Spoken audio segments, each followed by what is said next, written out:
I sold my logistics company for $120 million. To celebrate, I took my daughter and son-in-law to the fanciest steakhouse in Charlotte.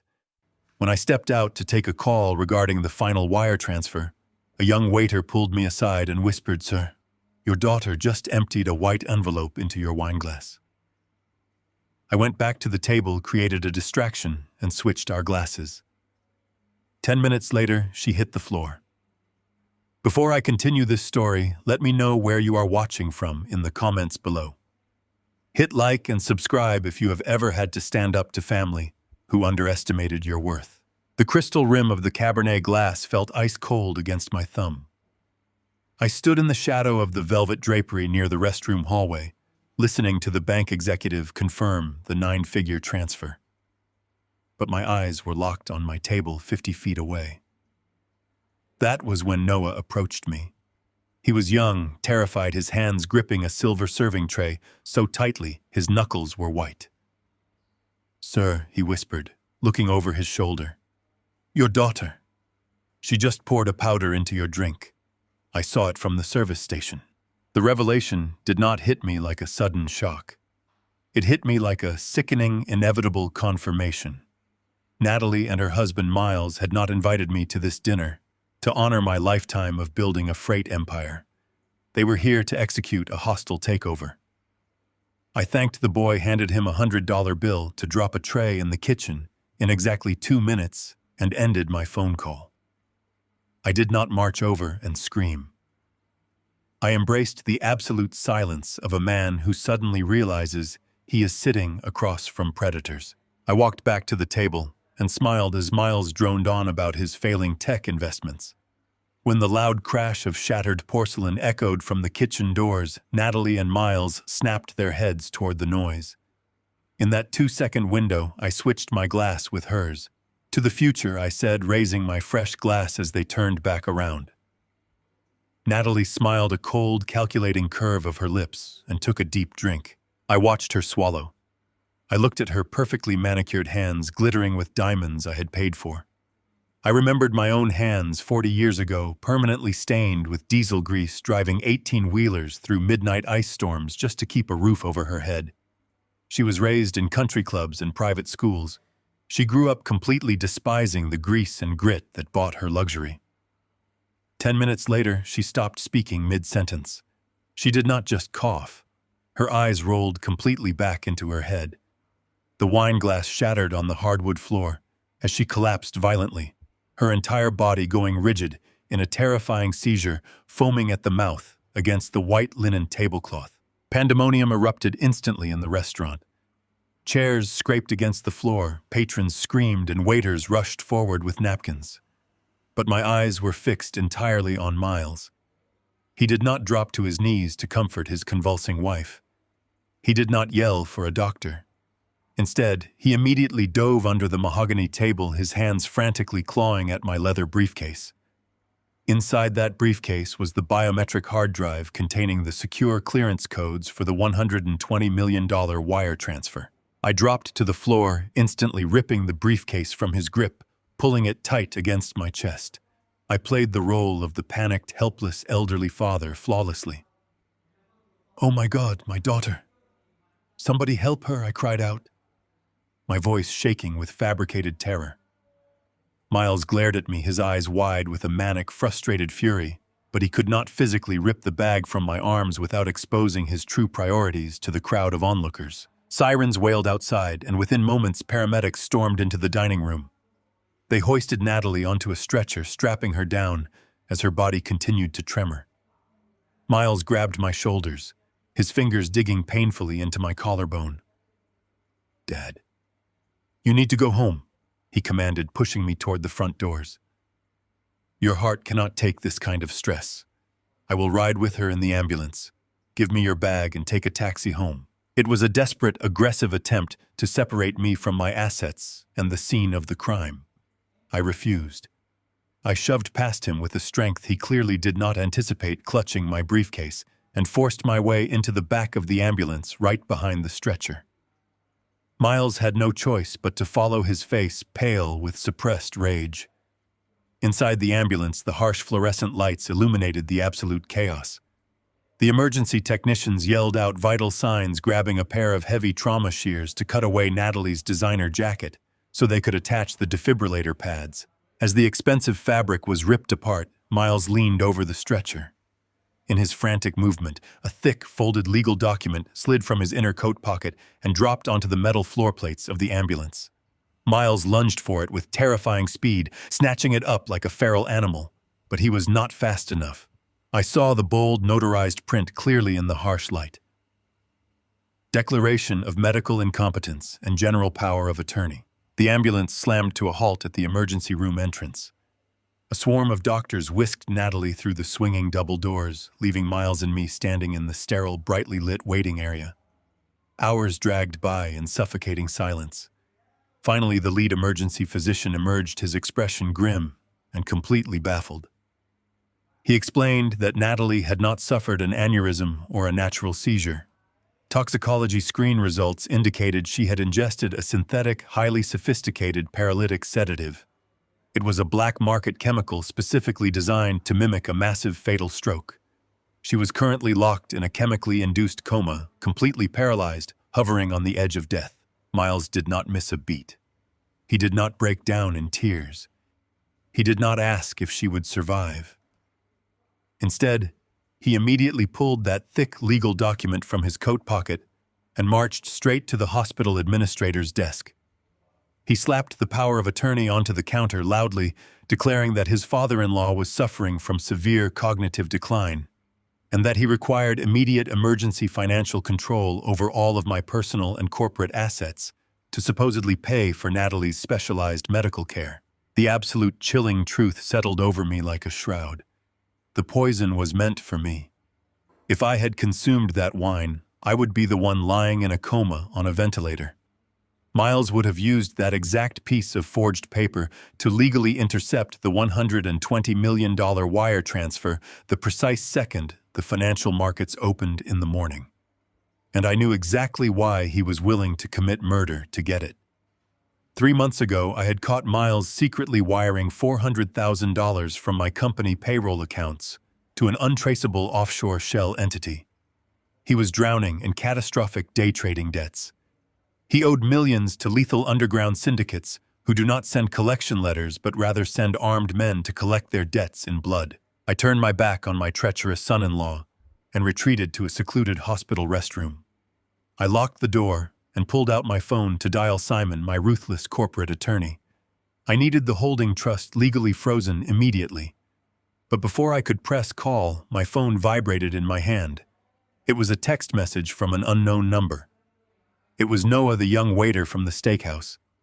Attached to the message was a blurry but absolutely undeniable smartphone video. He had recorded the restaurant's security feed from a manager's monitor. The footage clearly showed Natalie uncapping a small vial and dumping white powder directly into my wine glass while I was outside taking the phone call. A second text message arrived immediately after. "Sir, the restaurant manager just accepted $10,000 in cash from a man in a gray suit. They are wiping the security servers right now. They are interrogating the staff who worked our section. They are looking for me." I stared at the text message from the terrified young waiter. $10,000 in cash to wipe a restaurant security server meant Miles was not just desperate. He was organized. He had men on standby fixers ready to erase his tracks. And if he was wiping servers, he would be tying up loose ends. Noah was the only loose end left. I slipped my phone into my coat pocket and turned away from the emergency room waiting area. The sterile white hallway hummed with the quiet chaos of midnight trauma protocols. I did not head for the main exit where Miles was currently demanding access to my finances. I knew the architecture of this hospital. My company had delivered their specialized surgical freight for 2 decades. I took the service corridor, swiping a temporary vendor badge I kept on my keychain, and bypassed the security desk entirely. The heavy metal doors of the freight elevator parted. I stepped inside, plunging to the subterranean loading dock. The damp Carolina night air hit my face as I walked out into the dimly lit receiving bay. Simon was already there. His silver sedan idled in the shadows next to a row of oxygen tanks. I pulled the passenger door open and slid inside. My attorney did not ask questions. He put the car in gear and accelerated out of the concrete tunnel before I even fastened my seatbelt. "Drive to the east side," I told him, keeping my voice stripped of any panic. "The old brick apartments near the rail yard. Miles is hunting the kid who warned me." Simon gripped the steering wheel, his knuckles white under the dashboard lights. "The holding trust is locked, Douglas. But Miles has that forged medical proxy. If he gets to a judge before morning, he can claim you are having a severe cognitive break." "He needs to find me first," I replied. "And he needs to silence the waiter." Miles thinks money makes him invisible. He forgets who built the roads his money travels on. Simon navigated the slick, rain-washed streets of Charlotte with calculated precision. We crossed over the highway bypass, descending into the gritty industrial sector where the neon lights faded into the amber glow of sodium street lamps. This was my territory. I had spent 40 years operating out of these exact dispatch yards. I knew every cracked sidewalk and rusted chain-link fence. Miles had spent his entire life in glass penthouses and manicured country clubs. He fundamentally misunderstood the loyalty of men who actually worked for a living. As we approached the narrow, cramped street where Noah rented a ground floor unit, I saw them. A matte black sport utility vehicle sat idling illegally across the cracked sidewalk. Two men in dark weather-resistant jackets were already out of the vehicle. They did not look like common street criminals. They moved with the silent, rigid efficiency of private corporate security. The kind of men paid to make messy problems disappear without leaving a single fingerprint. "Pull into the alley behind the building," I told Simon. "Cut the headlights." Simon killed the lights and drifted the sedan down a narrow gravel lane reeking of wet cardboard and diesel exhaust. Through the chain-link fence, we had a direct line of sight to the rusted metal security door at the back of Noah's apartment. The two men were already there. One was scanning the perimeter, his hand resting casually inside his jacket. The other raised a heavy steel crowbar, wedging it into the doorframe just below the deadbolt. The metal groaned under the sudden violent pressure. They were not planning to ask questions. They were planning a home invasion. Simon reached for his phone. "I am calling the police." "No," I said, grabbing his wrist. "If the police arrive, Miles will have his expensive lawyers spinning a narrative before the sun comes up. He will claim these men were private medical couriers hired to find his wandering, dementia-stricken father-in-law. We do not use his system. We use mine." I pulled my phone from my pocket and opened a group dispatch application. It was the legacy communication network I had designed for my senior freight operators. These were men who had driven long-haul routes for me for 20 years. Men whose mortgages I had paid when their wives got sick. Men who understood that true loyalty was a currency far stronger than a corporate paycheck. I typed a single address and a four-word command. "Need a barricade. Now." We waited in the suffocating silence of Simon's car. The heavy snap of the crowbar echoed through the alley. The metal door buckled. The man swung his boot, kicking the reinforced steel directly on the lock. The frame splintered. Suddenly, the low guttural rumble of a heavy diesel engine shook the gravel beneath our tires. A massive 18-wheeler cab, stripped of its trailer, turned onto the narrow residential street, blocking the front exit completely. Less than 10 seconds later, a second freight truck rolled into the back alley, its blinding high-beam headlights flooding the narrow corridor. The two men at the door froze, raising their arms to shield their eyes from the blinding glare. A third truck, hauling a flatbed of reinforced steel pipes, pulled up directly behind their black utility vehicle, boxing it in against the brick wall. The air filled with the deafening hiss of air brakes releasing simultaneously. 5 burly men wearing heavy denim jackets and steel-toed boots stepped out of the idling trucks. They did not carry weapons. They did not need them. They carried heavy steel tire irons and thick logging chains. They formed a solid, unmoving wall of muscle and grease, staring silently at the two corporate fixers. The unspoken message was absolute. You are cut off. You are outnumbered. You do not leave until we allow it. The fixer holding the crowbar slowly lowered his arms. He looked at the blocked exits, the massive trucks, and the silent wall of men. He tapped his partner on the shoulder. They understood the mathematics of the street. They slowly backed away from the splintered door, raised their hands in a gesture of surrender, and walked back to their trapped vehicle. I stepped out of Simon's car and walked through the heavy rain. I approached the lead driver, a man named Jackson, who had been with my company since the beginning. I patted his shoulder. He nodded silently, gesturing for the other drivers to hold their ground. I pushed open the shattered back door of the apartment. The living room was dark. Noah was backed into the furthest corner of his tiny kitchen, gripping a butcher knife with shaking hands, his eyes wide with absolute terror. "Put the knife down, son," I said softly. "You are safe. You are coming with me." He dropped the knife. It clattered against the linoleum. He was hyperventilating, pointing toward the shattered door. "Who were those men? What is going on?" "They work for my son-in-law," I explained, guiding him toward the back exit. "He knows you saw what happened tonight. He knows you have the video. But he cannot touch you now." I led the terrified young man out of the apartment. The freight drivers parted silently to let us through, forming a protective barrier as we climbed into Simon's sedan. Jackson gave me a final nod before turning back to his crew. They would keep the fixers pinned in that alley for another hour, ensuring we vanished without a trace. Simon threw the car into reverse, navigating out of the industrial district through a labyrinth of unmarked access roads. We headed north toward the sprawling corporate estates near the lake. I owned a secluded, heavily fortified property there originally purchased as a corporate retreat.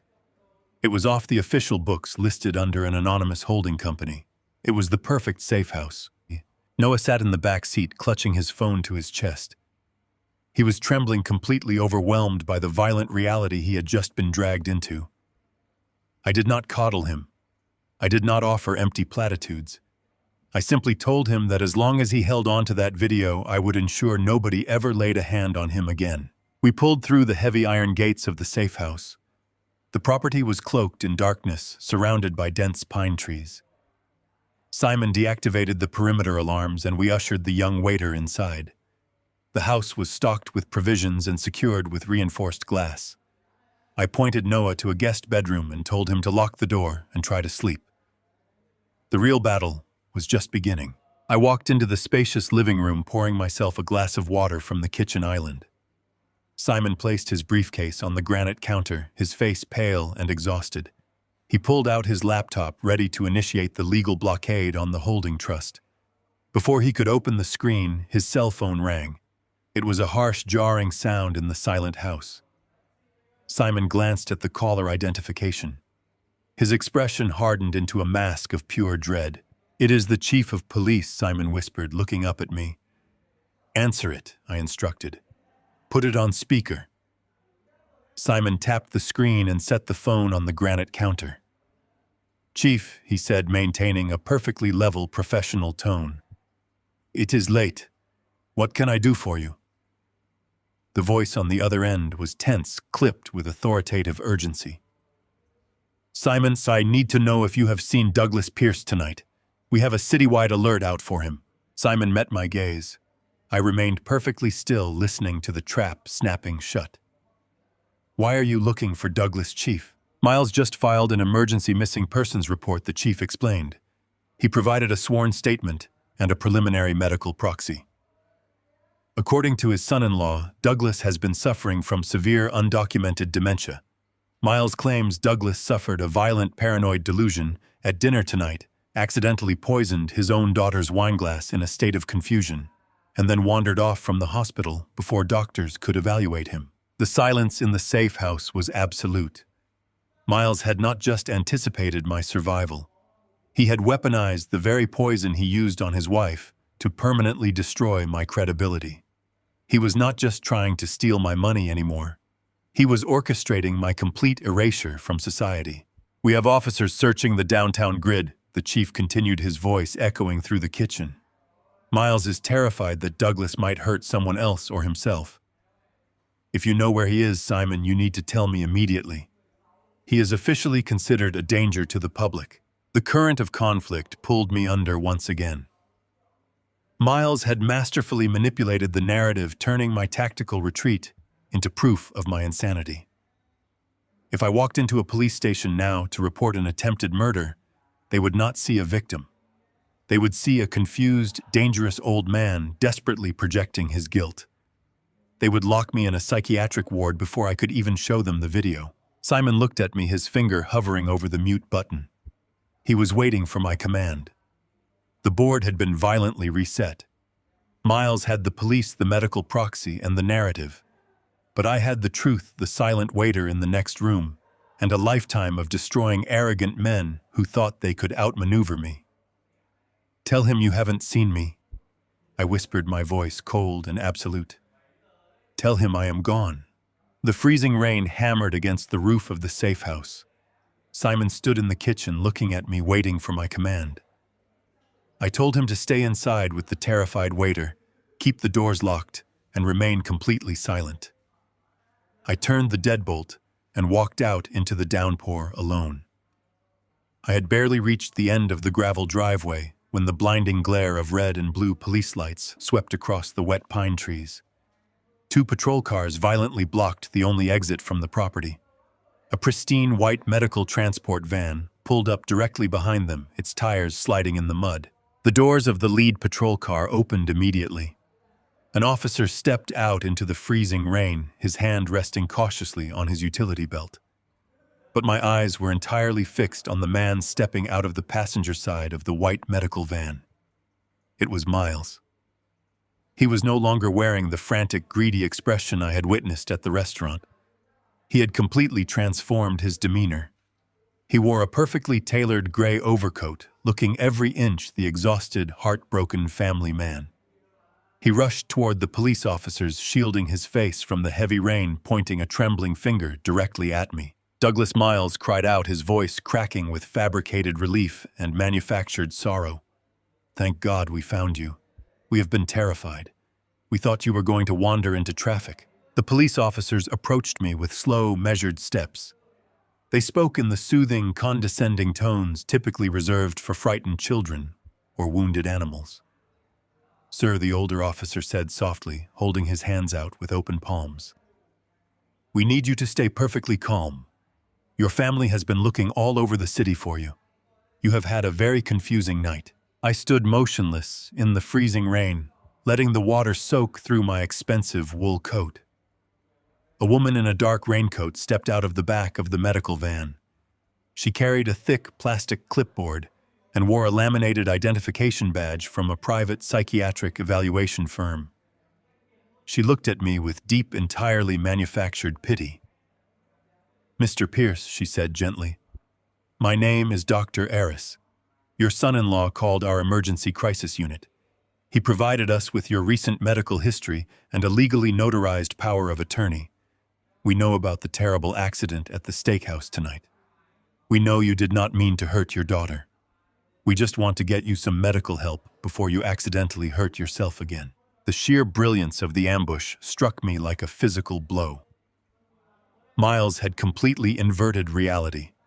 He had weaponized the legal system with terrifying efficiency. If I screamed the truth right now, the trap would close permanently.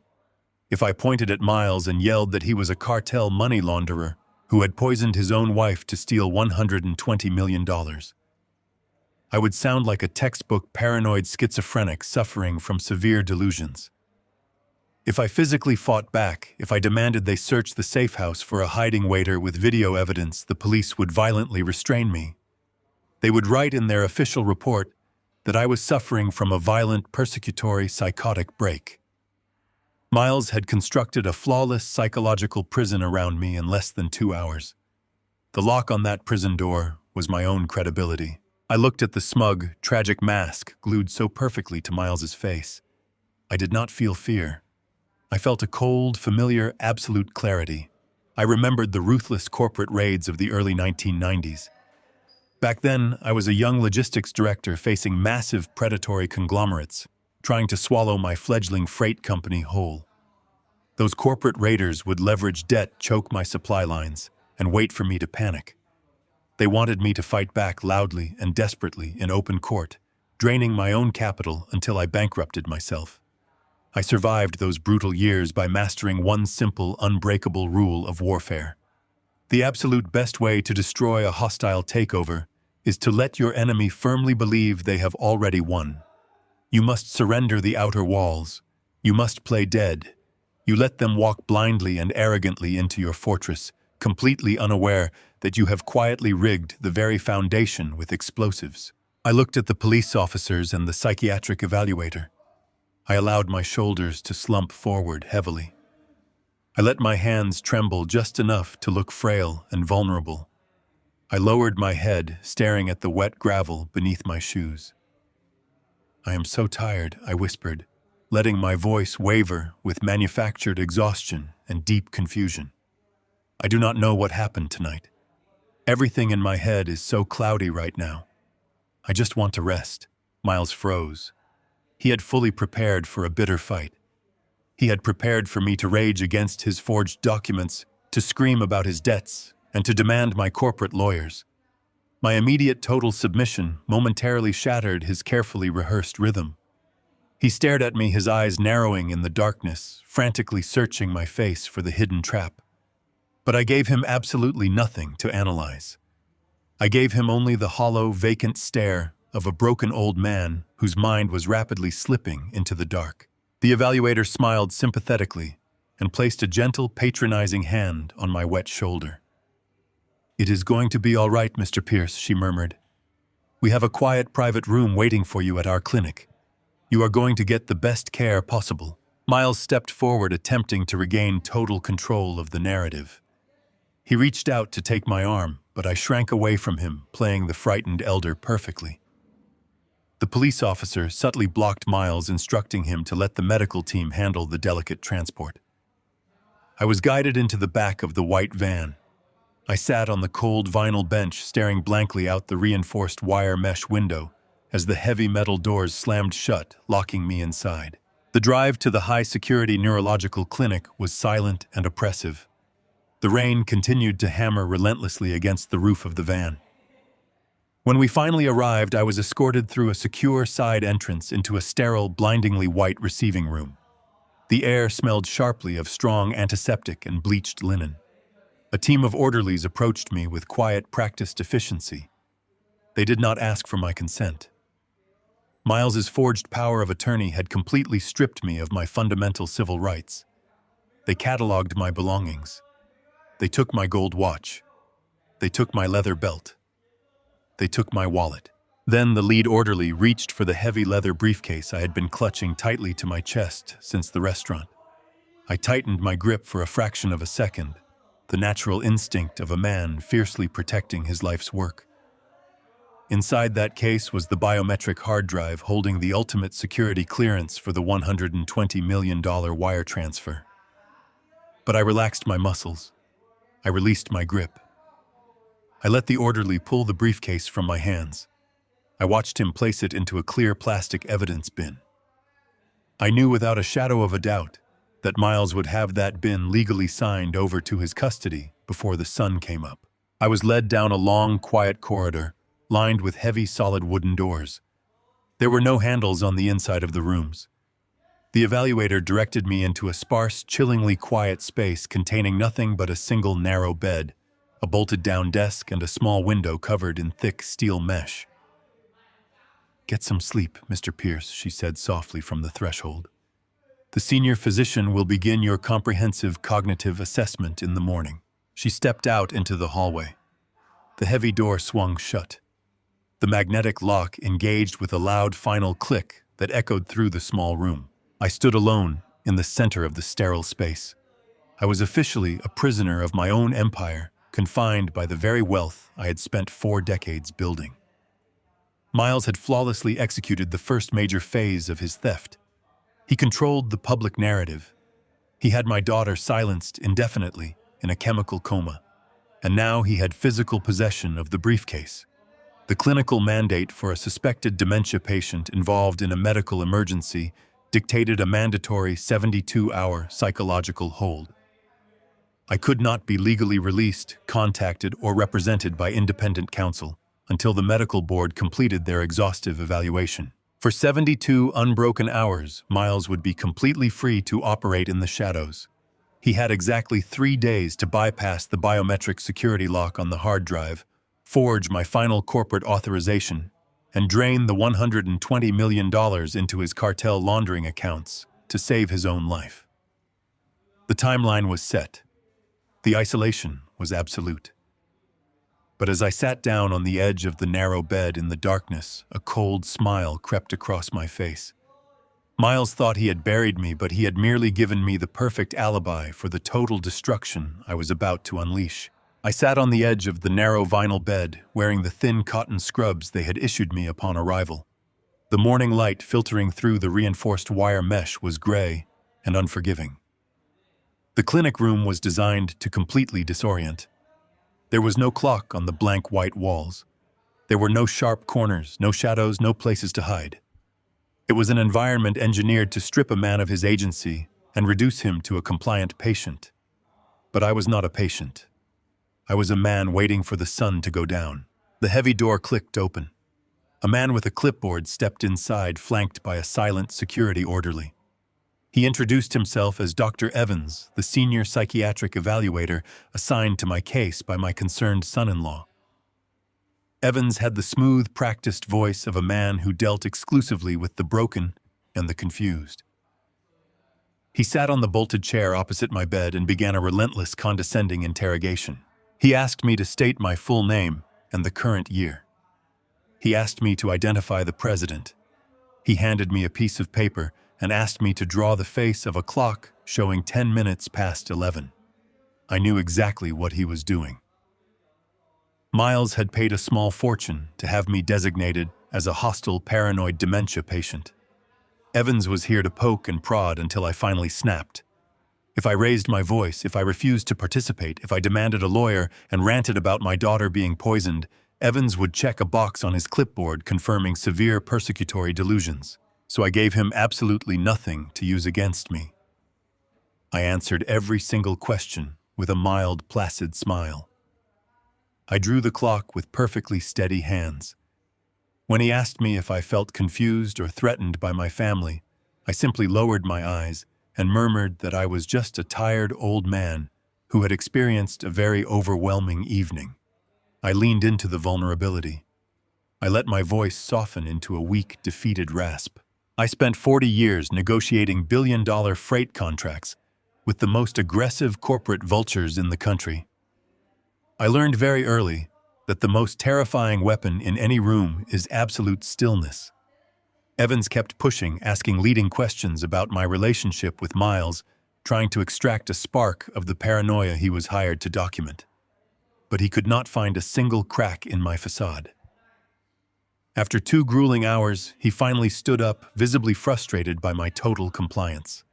He told me to get some rest and left the room. The magnetic lock secured the door behind him. I had survived the daylight. Now I needed the dark. I waited for hours. I listened to the muffled sounds of the clinic shifting from the day shift to the graveyard rotation. The fluorescent lights overhead finally clicked off, replaced by a dim, amber emergency glow. I sat in the darkness, counting the heavy footsteps of the night orderly, making his scheduled rounds down the hallway. I knew his route. Simon had paid him $50,000 to ensure my line of communication remained open. When the footsteps faded completely, I slipped off the vinyl mattress. The floor was freezing against my bare feet. I walked over to the small stainless steel sink bolted to the corner of the room. I dropped to my knees and reached underneath the basin, sliding my fingers along the cold metal piping. My hand brushed against a square object secured with heavy industrial tape. I pulled it free. It was a cheap, disposable cellular phone. I powered the device on, shielding the bright screen with my body to prevent any light from bleeding under the doorway. I dialed the only number saved in the directory. Simon answered on the first ring. His voice was tight, vibrating with an exhaustion that matched my own. "Are you secure, Douglas?" he asked softly. "The night shift is clear," I whispered, keeping my back to the door. I passed the initial evaluation.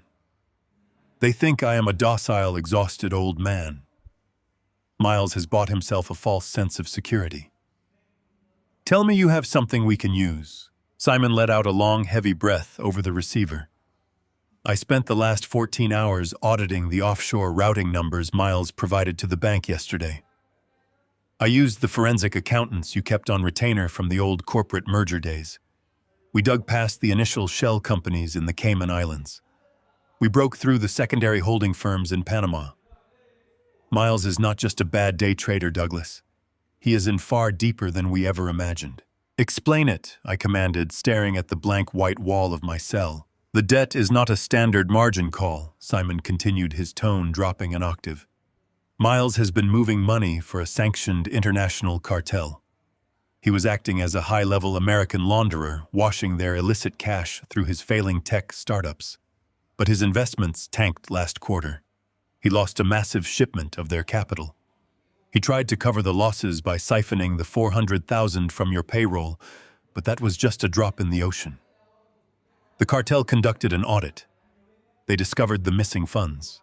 I felt a cold surge of adrenaline course through my veins. The pieces of the puzzle were violently snapping into place. How much does he owe them, Simon? Simon paused. He owes them exactly $120 million, the exact total of your company sale. Miles did not just choose to execute a hostile takeover for personal greed. He is a dead man walking. The cartel gave him a hard deadline to replace the stolen capital. If that wire transfer does not hit their offshore accounts by the close of business this Friday, they are going to execute him. And they will likely execute Natalie too, just to send a message. The sheer gravity of the situation settled over me in the dark. Miles was an animal backed into a corner fighting for his literal survival. That was why he had utilized a synthetic, untraceable paralytic on his own wife. He needed Natalie completely incapacitated so he could exercise his forged medical proxy without any interference from her. He needed me locked inside a psychiatric clinic stripped of my communication so I could not block the final wire transfer. He had engineered a bloodless massacre to save his own skin. Friday. I repeated the word, tasting like ash in my mouth. We have less than 48 hours before the deadline expires. Miles is getting desperate, Simon warned. I have contacts monitoring his movements. He spent the entire afternoon trying to bully the bank president into accepting the forged medical proxy. But because you are under an active psychological hold, the bank legally delayed the transfer for verification. Miles is running out of time. He knows he needs your direct, undeniable authorization to push the money through before the cartel deadline. He is going to come for you, Douglas. He is going to try to force your hand. Let him come, I whispered, a dark, terrible clarity washing over me. I wanted Miles desperate. I wanted him reckless with panic. A desperate man abandons strategy for brute force, and brute force is easily redirected. I gave Simon his final instructions. I told him to prepare the final trap. I needed him to draft an entirely new document, one that looked identical to a standard international wire authorization, but contained a completely different legal payload. I instructed him to finalize the arrangements for the blind trust, locking every single cent of the $120 million behind an impenetrable charitable foundation dedicated exclusively to the pension funds of my freight drivers. Once that ink dried, the money would belong to the workers who built my empire. It would become legally untouchable, completely immune to any power of attorney, proxy, or corporate raid. Are you absolutely certain about this, Douglas? Simon asked, his voice thick with apprehension. Once we execute the blind trust, the capital is gone forever. You cannot reverse it. I have never been more certain of anything in my life, I replied, my voice steady and unyielding. Miles thinks he is playing a game of inheritance. He thinks I will negotiate to save my legacy.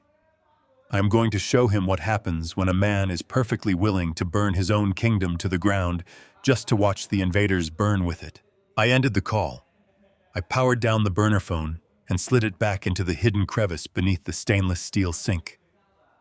The cold room felt different now. The sterile white walls were no longer a prison. They were a staging ground. Miles had 72 hours to secure his survival, but he was completely unaware that his time had already run out. I climbed back onto the narrow vinyl mattress and closed my eyes, waiting for the morning, waiting for my son-in-law to walk blindly into the execution chamber he had built for himself. The clinic room remained draped in the heavy, suffocating silence of the early morning hours. I sat perfectly still with my legs crossed on the narrow vinyl mattress, staring at the faint, glowing screen of the burner phone. Simon had not slept. While I played the role of the obedient prisoner under a court-mandated psychiatric hold, my attorney had leveraged his extensive network of hospital fixers. For $5,000 in untraceable cash, a sympathetic night nurse had slipped a small audio transmitter behind the dry erase board in Natalie's intensive care room. I pressed the phone tightly to my ear, listening to the rhythmic synthetic beep of the heart monitor echoing from the hospital across the city. The paralytic toxin had finally burned its way through my daughter's system. Simon had informed me 30 minutes earlier that the attending physicians were bringing her out of the chemically induced coma. I waited in the dark, clutching the cheap plastic phone casing. Despite the overwhelming mountain of evidence proving her treachery, a tiny, deeply irrational fragment of paternal instinct still clung to my chest. I thought about the little girl who used to fall asleep in the passenger seat of my rusted freight rig. I desperately wanted to believe that waking up from a near-death experience, a trauma directly caused by her own husband's botched assassination plot, would violently shatter her loyalty to him. I wanted to hear her scream at Miles when he walked into her room. I wanted her to realize that the man she married had used her as disposable collateral damage in his frantic bid to appease a money laundering cartel.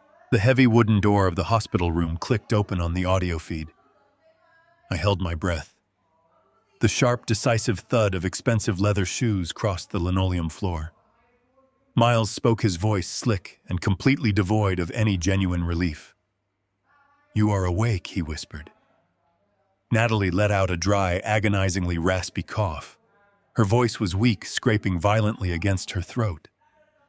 "What happened?" she asked, the confusion evident in her fragile tone. "Why am I in here?" Miles did not hesitate. He did not offer comfort, and he absolutely did not beg for forgiveness. He leaned in close to her bed and delivered a masterclass in sociopathic manipulation. "Your father switched the glasses, Natalie. He knew exactly what you were doing. He deliberately let you drink the poison. He tried to murder you." The silence on the audio feed was deafening. I waited for my daughter to process the sheer magnitude of the situation.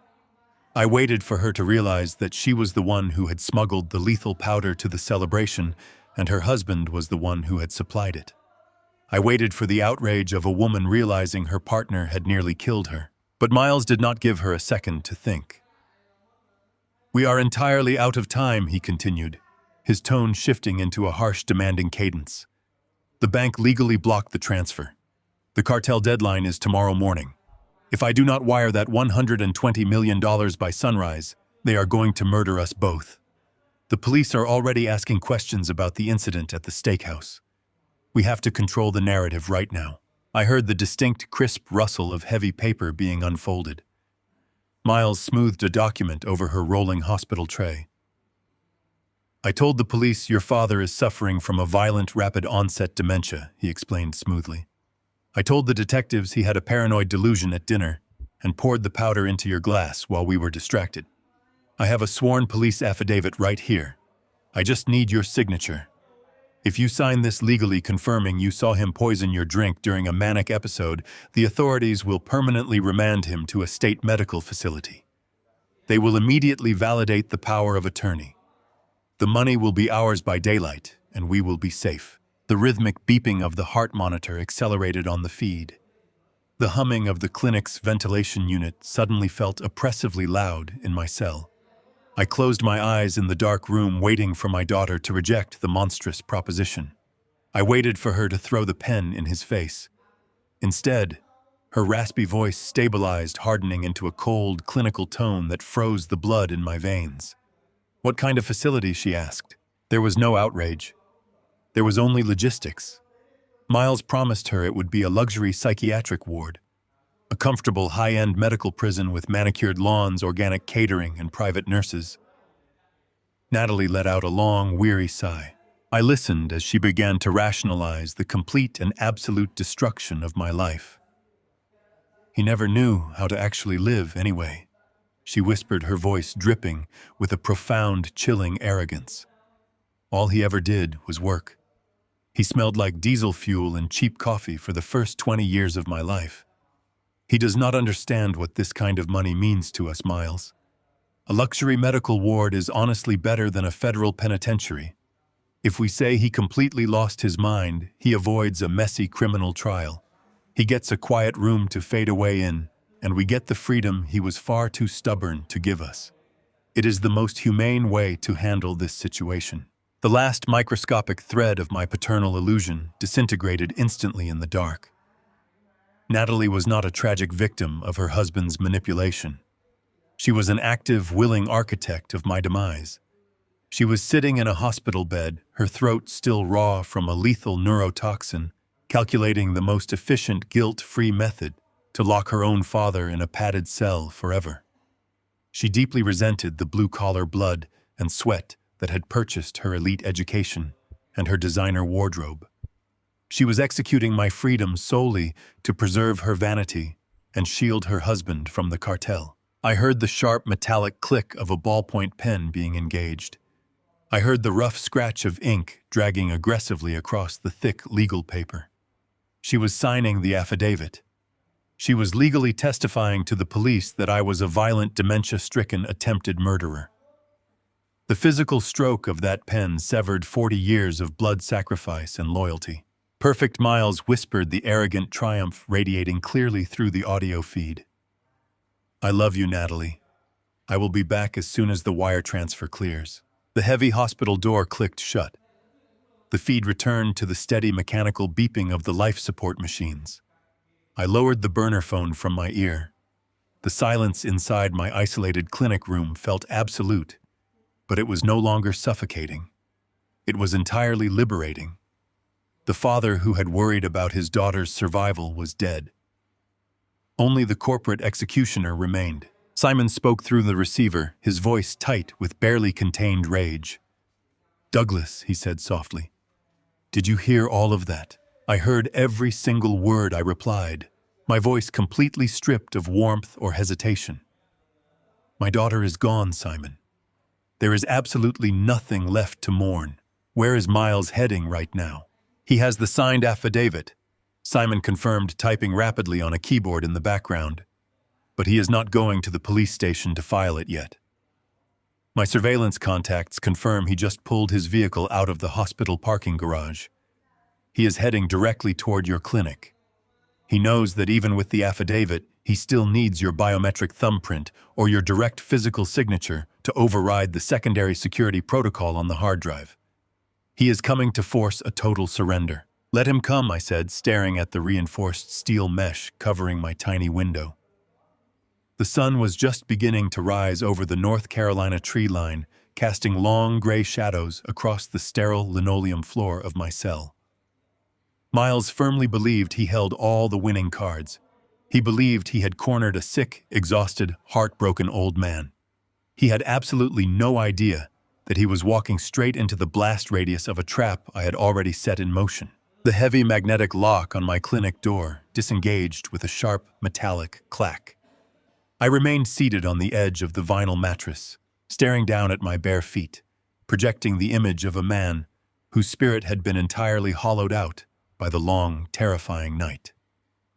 Footsteps echoed against the sterile linoleum. They were not the soft, rubber-soled shoes of an orderly. They were the hard, confident strikes of expensive Italian leather. Miles stepped into the fluorescent light of the small room. He looked immaculate. His suit was perfectly pressed, his tie impeccably knotted. He did not look like a man whose wife was lying in a hospital bed recovering from a lethal dose of paralytic neurotoxin. He looked like a corporate conqueror stepping onto a newly acquired battlefield. He stood over me for a long moment, savoring the absolute power imbalance he believed he possessed. He did not offer a greeting. He simply reached inside his tailored jacket and produced a folded piece of thick legal paper. He let it drop from his fingers. It fluttered down and landed directly in my lap. I slowly picked it up, letting my hands tremble just enough to convey an exhausting, deep-seated panic. It was a sworn police affidavit. The ink at the bottom of the page was fresh. I recognized the signature instantly. It belonged to my daughter. "Read it carefully," Douglas Miles commanded, his voice echoing off the bare white walls. The tone was devoid of any familial warmth. It was the voice of a predator negotiating with trapped prey. Natalie just gave a full, legally binding statement to the Charlotte Police Department. She swore under penalty of perjury that she saw you pour a foreign substance into her wineglass during dinner. She testified that you have been suffering from violent paranoid delusions for months. She told the detectives that you believed she was trying to steal your company, and in a state of absolute dementia, you tried to murder her. I stared at Natalie's signature. My thumbs pressed hard against the edges of the paper. I did not need to act to feel the cold, hollow ache expanding in my chest. Hearing her plan over a hidden audio feed was one thing. Holding the physical proof of her ultimate betrayal was another entirely.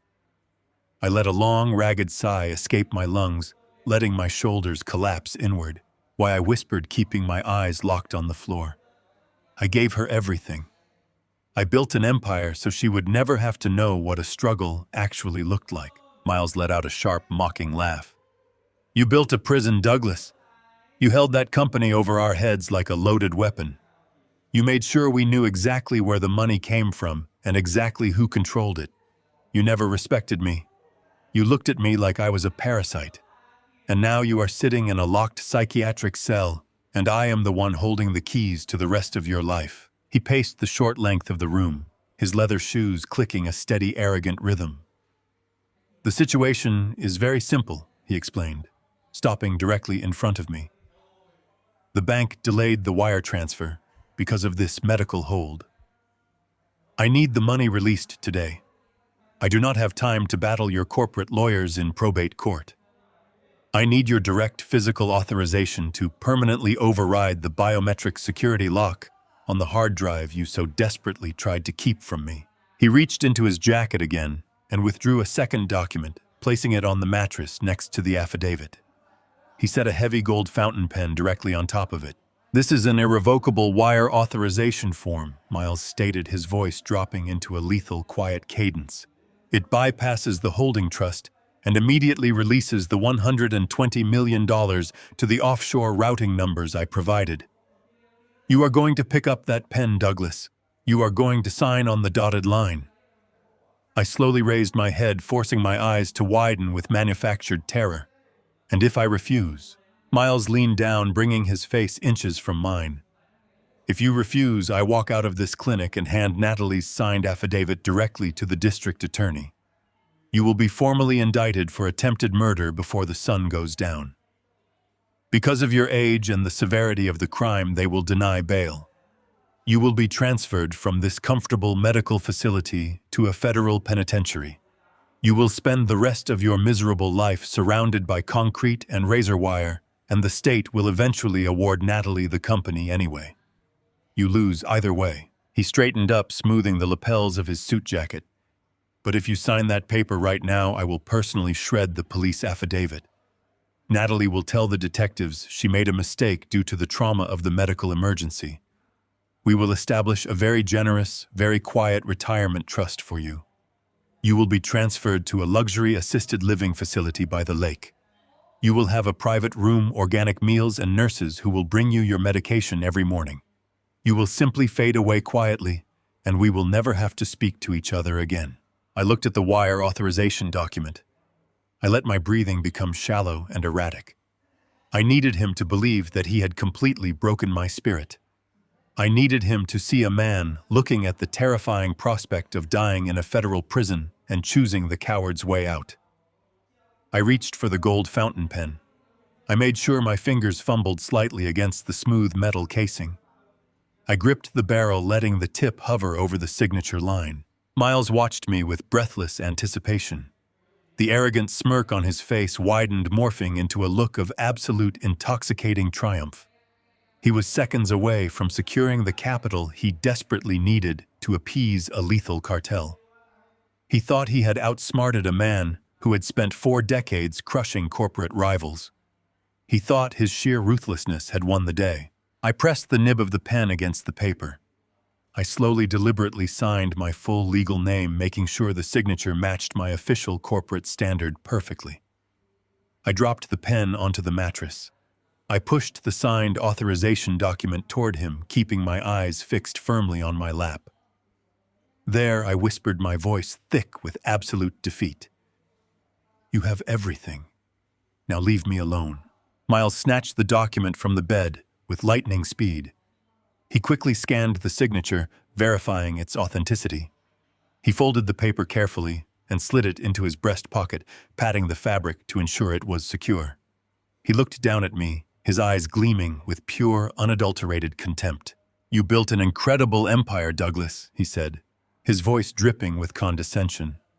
"It is just a shame you were too stubborn to realize when it was time to hand over the crown. Enjoy the retirement home. I hear the pudding they serve on Tuesdays is fantastic." He turned his back on me and walked to the heavy wooden door. He knocked twice on the reinforced glass. The orderly outside disengaged the magnetic lock. Miles stepped out into the hallway without looking back. The door swung shut, and the heavy lock engaged with a loud final echo that sealed me back inside the sterile room. I remained hunched over on the edge of the bed for exactly 10 seconds, listening to the sharp click of his Italian leather shoes fade completely down the corridor.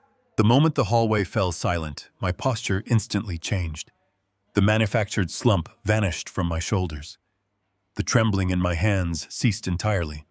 I stood up from the vinyl mattress, my spine straight, my mind operating with the cold, lethal precision of a striking predator. I walked directly to the stainless steel sink in the corner of the room.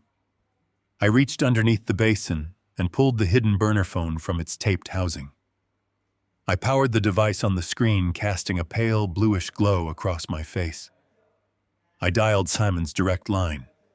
He answered immediately, the tension clear in the background static of the connection.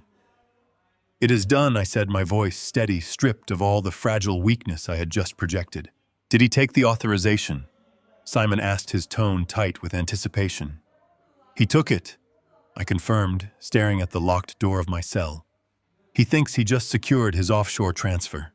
He is heading straight to the bank right now to execute the document." Simon let out a sharp breath. "The blind trust is fully executed on my end, Douglas. The pension funds are locked. The money is absolutely untouchable. When Miles hands that authorization to the bank president, the entire system is going to flag the discrepancy." I smiled in the dim light of the clinic room. "The bait is taken," I told him.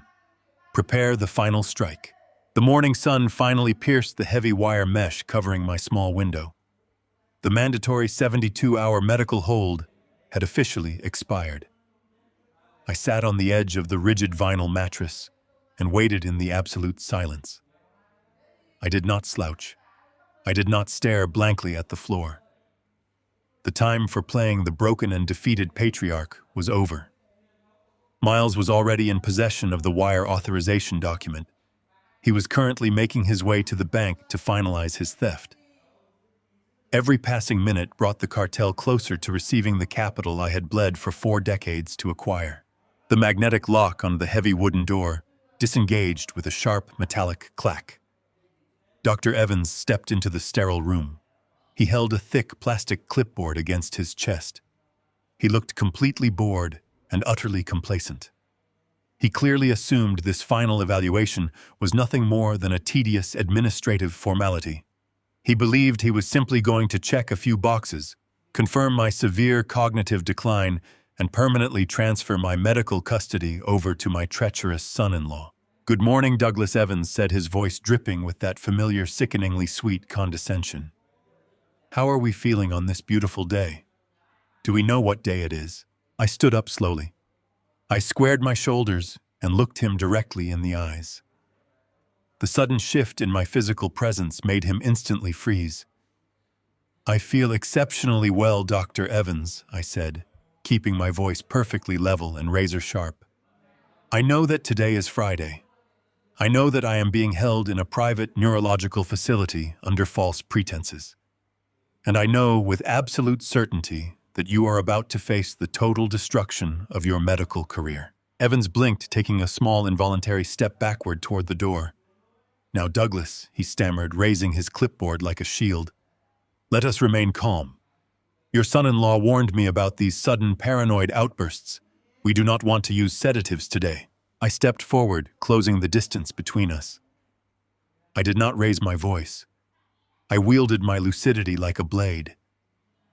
I proceeded to recite the exact diagnostic criteria of the Montreal Cognitive Assessment he had lazily attempted to administer 2 days prior.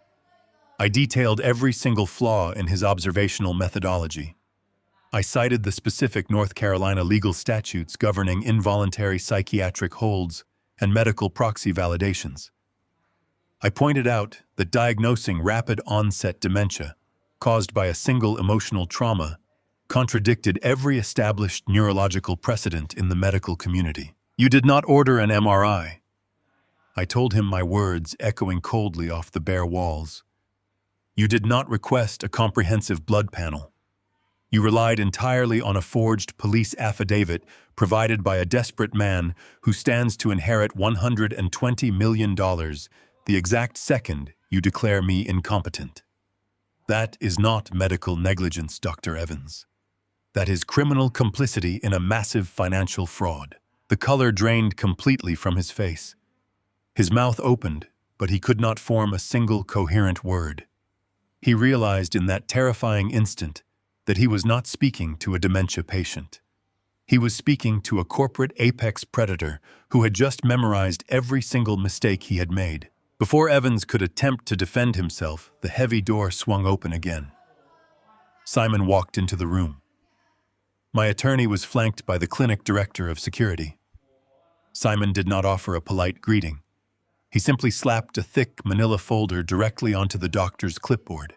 That is an emergency judicial mandate signed by a superior court judge exactly 20 minutes ago. Simon stated, his voice ringing with absolute uncompromising authority. It completely invalidates the medical proxy currently held by Miles. Inside that folder, you will also find a transcript of a video recording obtained from a restaurant security feed. That video clearly shows the patient's daughter pouring a synthetic paralytic toxin into his wineglass. Your star witness is an attempted murderer. My client is the victim. If you do not sign his discharge papers this very second, I will personally see to it that you share a federal prison cell with the men who paid you to lock him in this room. Evans physically shook. He stared blindly at the court order bearing the official seal of the state. The realization that he had been masterfully manipulated and weaponized by Miles crashed over him like a suffocating wave. He saw his entire medical license, his pristine reputation, and his personal freedom evaporating into the sterile air. He frantically reached into his white coat, pulled out a pen, and scribbled his signature across the bottom of my discharge forms with frantic, trembling hands. You are free to go. Mr. Pierce, he choked out, pressing his back flat against the wall to let me pass. I had absolutely no idea. I was just following the legal documentation provided by your family. I did not waste a single breath accepting his pathetic apology. I walked out of the room and headed straight down the corridor toward the main receiving desk. An orderly quickly handed me a clear plastic bag containing my watch, my leather belt, and my wallet.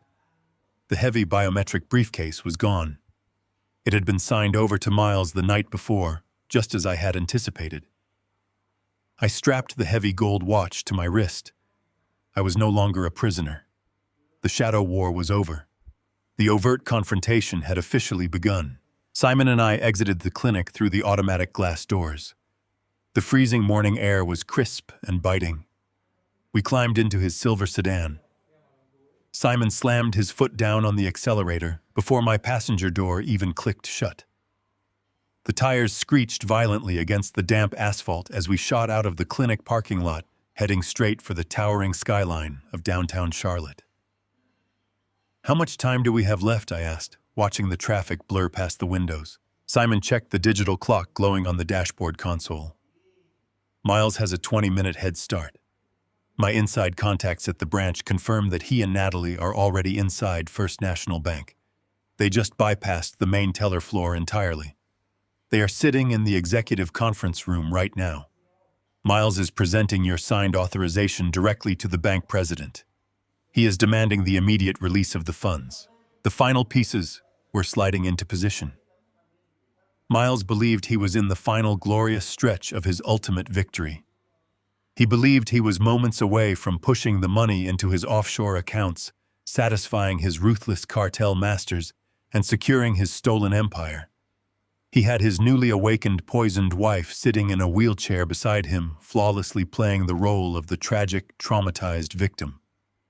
He had the physical authorization document bearing my genuine signature. He thought the game was completely over. He had no idea that the document he carried was the very instrument of his absolute destruction. I stared at the glass skyscrapers looming ahead of us in the morning light. "Drive faster," I commanded. "It is time to show my son-in-law exactly what he signed." The drive into downtown Charlotte took exactly 14 minutes, but in my mind, we were crossing a vast, unbridgeable chasm between my past and my future. Simon navigated the silver sedan down into the subterranean executive parking garage of First National Bank. The heavy concrete pillars and the harsh fluorescent lighting felt remarkably familiar. I had spent 4 decades navigating the ruthless subterranean world of corporate finance, and I was finally returning to my natural habitat. I stripped off the cheap, degrading cotton scrubs in the back seat of the car. They smelled of clinical antiseptic and manufactured defeat. Simon handed me the garment bag he had retrieved from my private club locker. I changed quickly, sliding into a bespoke charcoal suit, a crisp white shirt, and a heavy silk tie. The transformation was not merely physical. It was a profound psychological realignment. I was shedding the frail, victimized skin of the dementia patient and strapping on the impenetrable armor of a corporate apex predator. I adjusted my cuffs, feeling the reassuring weight of my gold watch against my wrist. I was whole again.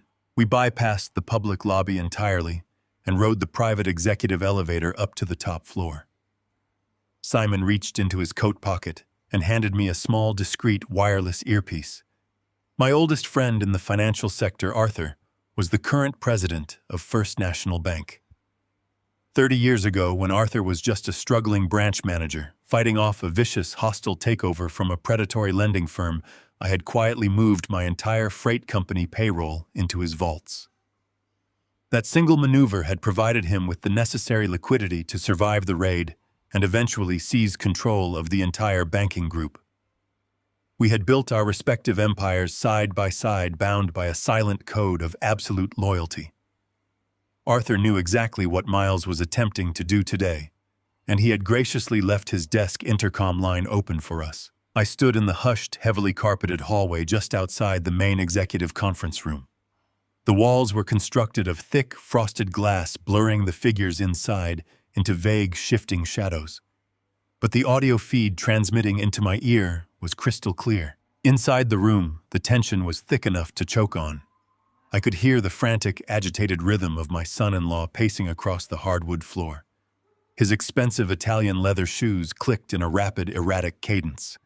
He was a man watching a ticking bomb, knowing he only had minutes left to defuse it. Natalie was seated at the far end of the massive mahogany table. She was confined to a hospital-issued wheelchair, a perfectly arranged prop in her husband's elaborate theater of deception. She had a clear plastic oxygen tube looped over her ears, breathing in shallow, measured gasps. Arthur sat at the head of the table, projecting the calm, immovable aura of a man who had stared down 1,000 panicking executives. I listened as Miles slapped the heavy authorization document directly onto the polished wood table. "There is the signature," Arthur Miles said, his voice vibrating with a desperate, barely contained panic. "Douglas signed it this morning in the clinic. He is fully compliant. The medical proxy is authenticated by the state psychiatric evaluator. The Charlotte Police Department has Natalie's sworn affidavit. Every single legal and medical requirement has been met. You have absolutely no grounds to delay this transaction any further." Execute the wire transfer to the offshore accounts immediately. I heard the thick, crisp paper rustling as Arthur picked it up. I leaned against the frosted glass, closing my eyes. Arthur was a master of the agonizing, protracted pause. We had sat at similar tables during the brutal logistics mergers of the late 90s, silently breaking the will of aggressive negotiators simply by forcing them to wait. Arthur did not say a word for a long, agonizing minute. He let the silence stretch until it became a physical weight pressing down on Miles. "I understand your profound urgency, Miles." Arthur finally murmured, his tone smooth, methodical, and maddeningly slow. "But you must understand the sheer magnitude of a $120 million international transfer. We are dealing with an unprecedented movement of liquid capital. The federal oversight regulations mandate a thorough review. I need to verify every single clause, every routing number, and every legal contingency on this authorization before I hit the release protocol. We do not have time for bureaucratic red tape." Miles snapped, his voice rising sharply into a shrill register. "We have an international investment window that permanently closes in exactly 43 minutes. If that capital is not sitting in the designated Panamanian accounts by 10 o'clock, we lose the entire acquisition portfolio. Do your job, Arthur, and release the funds right now." Natalie let out a weak, theatrical cough, leaning forward in her wheelchair. "Please, Arthur," she rasped, her voice dripping with manufactured exhaustion and fabricated sorrow. "My father is simply not well. This whole ordeal has been incredibly traumatic for our family. Miles is just trying to protect the company assets before my father does something irreversible and destroys everything he built. Please just push the transfer through so we can finally focus on getting him the permanent medical help he desperately needs." Hearing my own daughter use my supposed mental collapse as a bargaining chip sent a wave of absolute freezing clarity through my veins. I remembered teaching her how to ride a bicycle in the driveway of our first home. I remembered the fierce protective pride I felt when she graduated from university. All of those memories turned to ash. She was flawlessly weaponizing the illusion of her own suffering to facilitate my destruction. She was looking into the eyes of my oldest friend and lying with the practiced ease of a seasoned sociopath. Arthur hummed thoughtfully over the audio feed. "I see the signature," he stated slowly, "and it certainly appears to be authentic. However, there is a slight, rather unusual irregularity in the secondary routing clause of this document. It seems the destination accounts you provided have been subjected to an internal restructuring override." "What are you talking about?" Miles demanded, the panic suddenly bursting violently through his polished corporate facade. "There is no override. That is a standard direct authorization form. I drafted it myself. Give it back to me." I heard the violent screeching scrape of a heavy wooden chair being pushed back. Miles was completely losing his mind. The cartel deadline was a heavy rope tightening rapidly around his throat, and Arthur was calmly refusing to release the trapdoor. Miles had promised his criminal handlers that the stolen capital would be replaced this morning. He was staring at his own execution. "I cannot legally authorize this transaction without secondary verification from our corporate compliance division," Arthur stated flatly, his voice devoid of any sympathy. "The routing codes embedded in the metadata of this specific document do not match your Panama holding firms. They correspond to a blind trust. This requires a mandatory extensive review process." Miles completely snapped. The audio feed crackled as he violently slammed his fists down onto the mahogany table. "Listen to me very carefully, Arthur," he screamed, abandoning every ounce of his sophisticated charm. "You are going to authorize that transfer right now, or I will personally drag this bank through years of crippling litigation. I have the medical proxy. I have the power of attorney. I have his signature. You have absolutely no legal right to hold my money." "It is not your money," Arthur replied, his voice dropping into a register of absolute unyielding ice. "And you are in no position to issue idle threats inside my bank." I pulled the wireless earpiece from my ear and handed it silently to Simon. The time for listening from the shadows was officially over. The trap had closed flawlessly. Miles had knowingly presented a fraudulent document to a federal banking institution, firmly cementing his own criminal liability. He had exhausted every single ounce of his fabricated leverage. He was nothing more than a desperate cornered animal screaming blindly at a locked door. I stepped forward and gripped the heavy brass handles of the executive conference room doors. I did not push them open gently.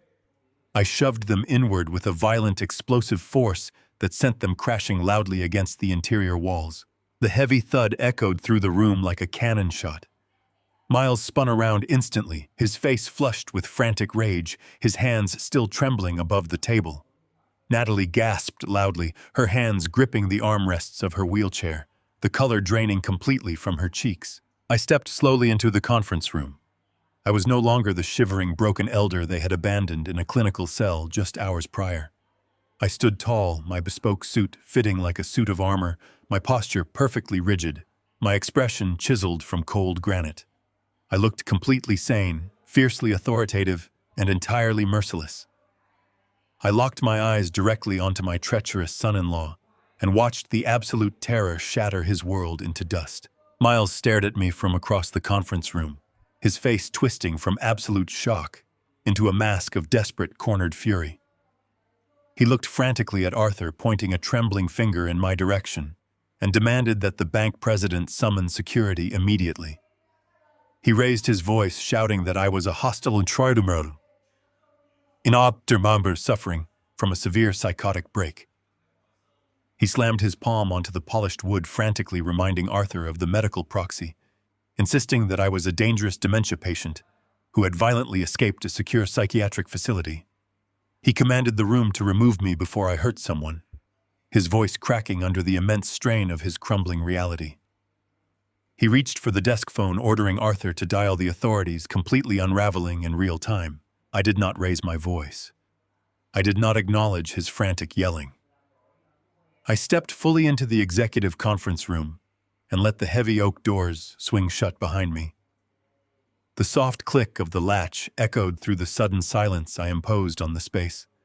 I walked with slow, deliberate steps past my daughter, who shrank back into the vinyl fabric of her wheelchair. I did not look at her. I kept my eyes fixed on the empty leather chair at the head of the massive mahogany table. I pulled the chair out and sat down, smoothing the fabric of my suit trousers. I rested my hands flat on the polished wood, projecting an aura of absolute, unbreakable control. Miles was breathing heavily, his chest heaving under his tailored suit. He slammed his fist against the table and ordered me to leave, asserting that I had no legal authority in this building. I looked up at him and offered a small, entirely hollow smile. I told him he was no longer in a position to give orders to anyone, let alone to me. I turned my attention to Arthur, who was sitting perfectly still, observing the exchange with the quiet intensity of a veteran chess player. I asked Arthur to read the primary beneficiary clause of the authorization document Miles had just so proudly delivered. Miles scoffed, crossing his arms, completely unaware of the trap closing around his throat. He told Arthur to ignore the ravings of a sick old man and process the wire to the offshore accounts. Arthur adjusted his reading glasses and looked down at the heavy legal paper resting in front of him. He cleared his throat. He read the clause aloud, his voice steady and echoing across the quiet room. The document did not authorize a wire transfer to any Panamanian holding firms. It authorized the immediate, irrevocable liquidation of the entire $120 million corporate sale directly into a newly established blind trust. Miles froze. The color drained from his face as the words registered. He lunged across the table, trying to snatch the document from Arthur, but Arthur smoothly pulled the paper out of his reach. I kept my voice perfectly level as I explained the exact legal mechanics of what he had just executed. I told Miles that the paper he had practically begged me to sign in that clinic room, the paper he had threatened me over with a sworn police affidavit, was a heavily modified trust authorization crafted by Simon the night before. I explained that the formatting was identical to a standard international wire, but the internal routing codes were completely different. By demanding my signature and physically delivering the document to the bank president, Miles had legally acted as my proxy to execute a totally different directive. He had personally walked the instrument of his own destruction right into the vault, serving as the very messenger boy for his own financial execution. I leaned forward, letting the cold reality wash over him. I explained that the blind trust was permanently locked. The money was now legally designated for the retirement and pension funds of the logistics drivers who had spent decades hauling freight for my company. I told him that the capital was now shielded by a fortress of federal oversight managed by independent trustees who answered to no one in this room. It could not be reversed. It could not be challenged in probate court. It was completely immune to his forged power of attorney. The money was gone, vanished into a labyrinth of legitimate charitable frameworks that no cartel accountant could ever pierce. I finally turned my gaze away from Miles and looked directly at Natalie. She was staring at me with wide, terrified eyes, the synthetic oxygen tube trembling against her pale cheek. I asked her if she remembered the day I bought my very first commercial truck. I kept my voice soft, letting the memory fill the quiet space. I reminded her of the brutal summer heat, the smell of hot asphalt, and the way the diesel fuel stained my hands so deeply that no soap could scrub it away. I told her about the men who had driven for me in those early desperate years. Men who had shattered their backs loading cargo on icy docks. Men who had driven through the night on black ice. Men who had missed their own children growing up just to keep my fledgling supply lines moving. I told Natalie that those men had bled to build the foundation of the empire she was sitting on. They were the ones who paid for her elite private schools. They were the ones who funded the European vacations, the designer wardrobes, and the luxury lifestyle she believed was her fundamental birthright. I told her that those men deserved the fruits of their agonizing labor. They deserved to retire with dignity and absolute security. They deserved the $120 million infinitely more than the greedy, pathetic parasites who had tried to steal it from them. I looked at the daughter I had sacrificed everything for, and I told her that she had finally cured me of my biggest weakness. She had cured me of the illusion that she was worthy of my legacy. Natalie began to cry thick, choking sobs that bounced off the frosted glass walls. But her tears meant absolutely nothing to me now. They were the tears of a spoiled child realizing the bank was finally empty, mourning the loss of her unearned wealth rather than the loss of her father. I shifted my attention back to Miles. He was staring blindly at the mahogany table. His entire body was shaking with a violent, uncontrollable tremor. He was doing the terrible math in his head. The blind trust had consumed the entire corporate payout. The bank accounts were completely drained. There was no capital left to siphon. I checked the gold watch on my wrist. I told Miles that the international wire deadline established by his cartel handlers was set to expire in exactly 14 minutes. I reminded him that the men he had been laundering money for did not care about medical proxies, police affidavits, or probate courts. They did not accept apologies or request extensions. They only cared about their missing capital, and that capital was now resting comfortably in the retirement accounts of 300 blue-collar truck drivers across the eastern seaboard. The absolute magnitude of his failure crashed down on Miles all at once. He had poisoned his wife. He had locked his father-in-law in a psychiatric ward. He had committed multiple counts of federal fraud. He had burned every bridge and crossed every moral boundary imaginable. And he had done it all for absolutely nothing. He was a dead man. The cartel would be coming for him, and he had nowhere left to run. Miles let out a sound that did not belong in an executive boardroom.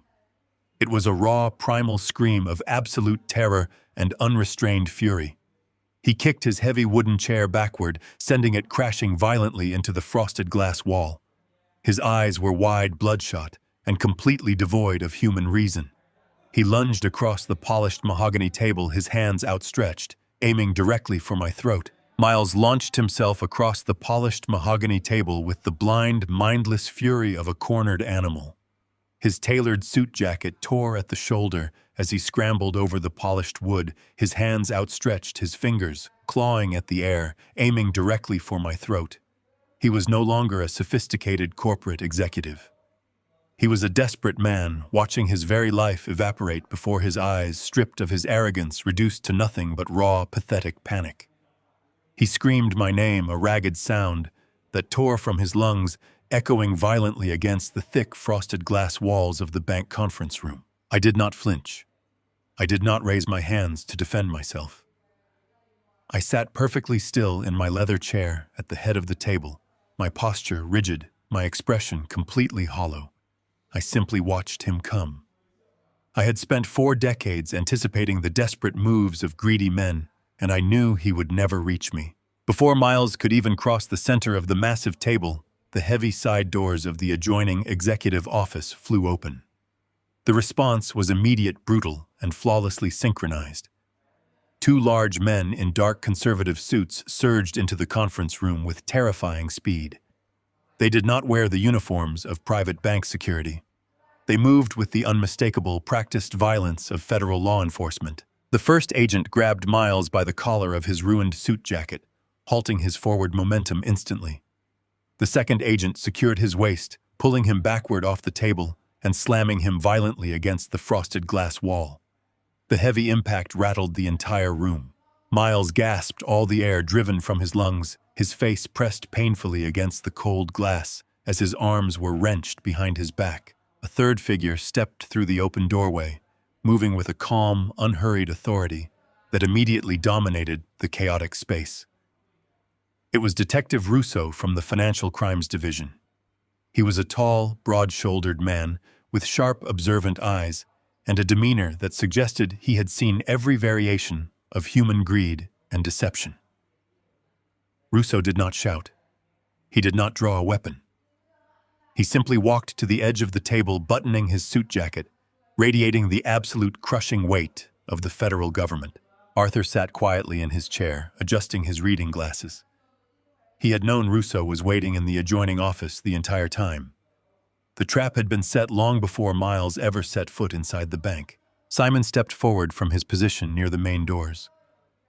My attorney moved with the quiet dignity of an executioner, preparing the final block. He carried 3 thick manila folders tucked under his arm.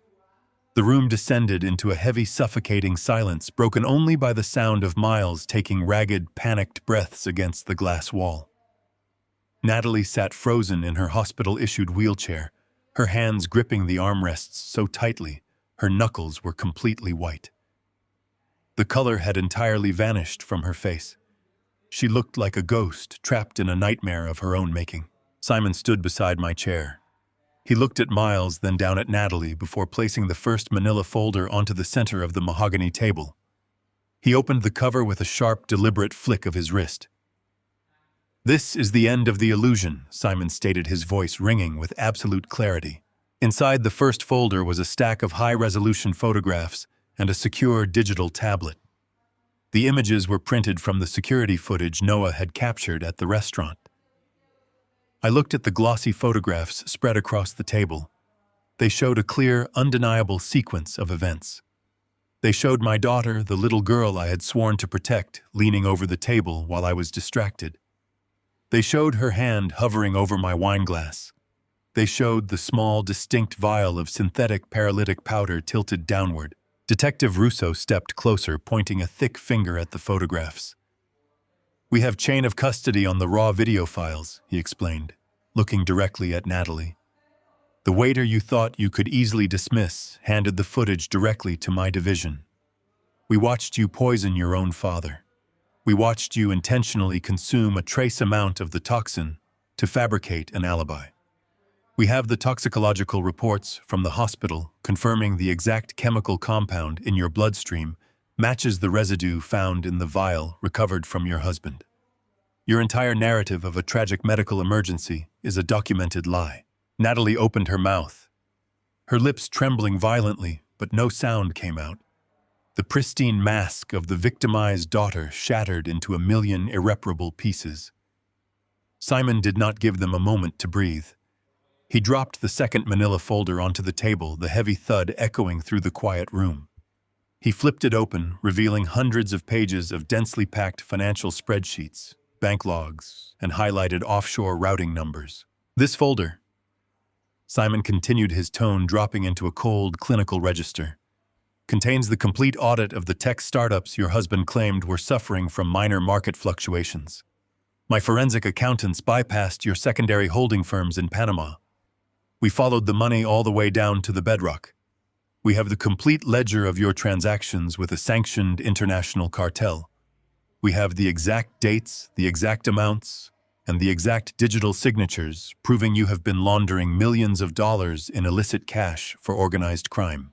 Miles let out a pathetic, muffled groan against the glass wall. The federal agents held him tighter, pressing their weight into his shoulders. You did not initiate a hostile takeover of this freight company because you were ambitious, Russo added, his voice dripping with profound disgust. You did it because you lost a massive shipment of cartel capital in a failed market gamble, and your criminal handlers gave you a deadline to replace it. You tried to steal a $120 million pension fund to pay off murderers. You are not a corporate mastermind. You are a desperate, foolish amateur who left a paper trail a mile wide. The federal government is seizing every single asset you possess. Your accounts are frozen. Your passports are flagged. You have absolutely nothing left. The absolute magnitude of their destruction hung in the air. Miles was completely paralyzed, pinned against the wall, staring at the financial logs that guaranteed he would spend the rest of his life in a federal penitentiary, assuming the cartel did not reach him first. Simon reached for the third and final manila folder. He placed it directly in front of Natalie. He opened it slowly. Inside was a thick, legally certified transcript. This is the final nail, Simon said softly. I looked at my daughter. I looked at the woman who had sat in a hospital bed just hours ago and coldly calculated the price of my freedom. I leaned forward, resting my forearms on the table. That is a transcript of the conversation you had with your husband this morning in the intensive care unit. I told her, keeping my voice perfectly flat and devoid of any emotion. I paid a nurse to place a listening device behind the dry erase board in your room. I heard every single word you said. I heard you agree to sign a sworn police affidavit falsely accusing me of attempted murder. I heard you agree to lock me in a psychiatric ward for the rest of my life because it was more convenient for your lifestyle. Natalie stared at the transcript, her eyes darting across the pages, reading her own treacherous words printed in stark black and white text. The reality of her situation crashed over her like a collapsing building. She was not just losing her wealth. She was facing decades in prison for conspiracy to commit murder, perjury, and elder abuse. The luxury life she believed was her fundamental right had been permanently incinerated. The silence held for a long, agonizing moment before the facade finally broke. Natalie cracked. She let out a loud, wretched sob. She threw her hands over her face and burst into violent, theatrical tears. Her shoulders shook as she wept loudly, a desperate, pathetic performance designed to elicit sympathy from a room full of people who knew exactly what she was. She looked up at Detective Russo, her face red and streaked with tears, playing the absolute victim. You have to believe me, she cried out, her voice cracking as she pointed a shaking finger toward Miles, who was still pinned against the wall. He forced me to do it. He told me the cartel would kill us both if I did not help him. He gave me the poison. He made me put it in the glass. I was terrified of him. I am a victim of severe abuse. I never wanted to hurt my father. He manipulated my entire life. Please, you have to protect me from him. It was the ultimate betrayal. At the very first sign of consequence, she instantly turned on the man she had conspired with, throwing her own husband to the wolves in a frantic, shameless bid to save herself. She was a rat abandoning a sinking ship entirely devoid of loyalty, honor, or grace.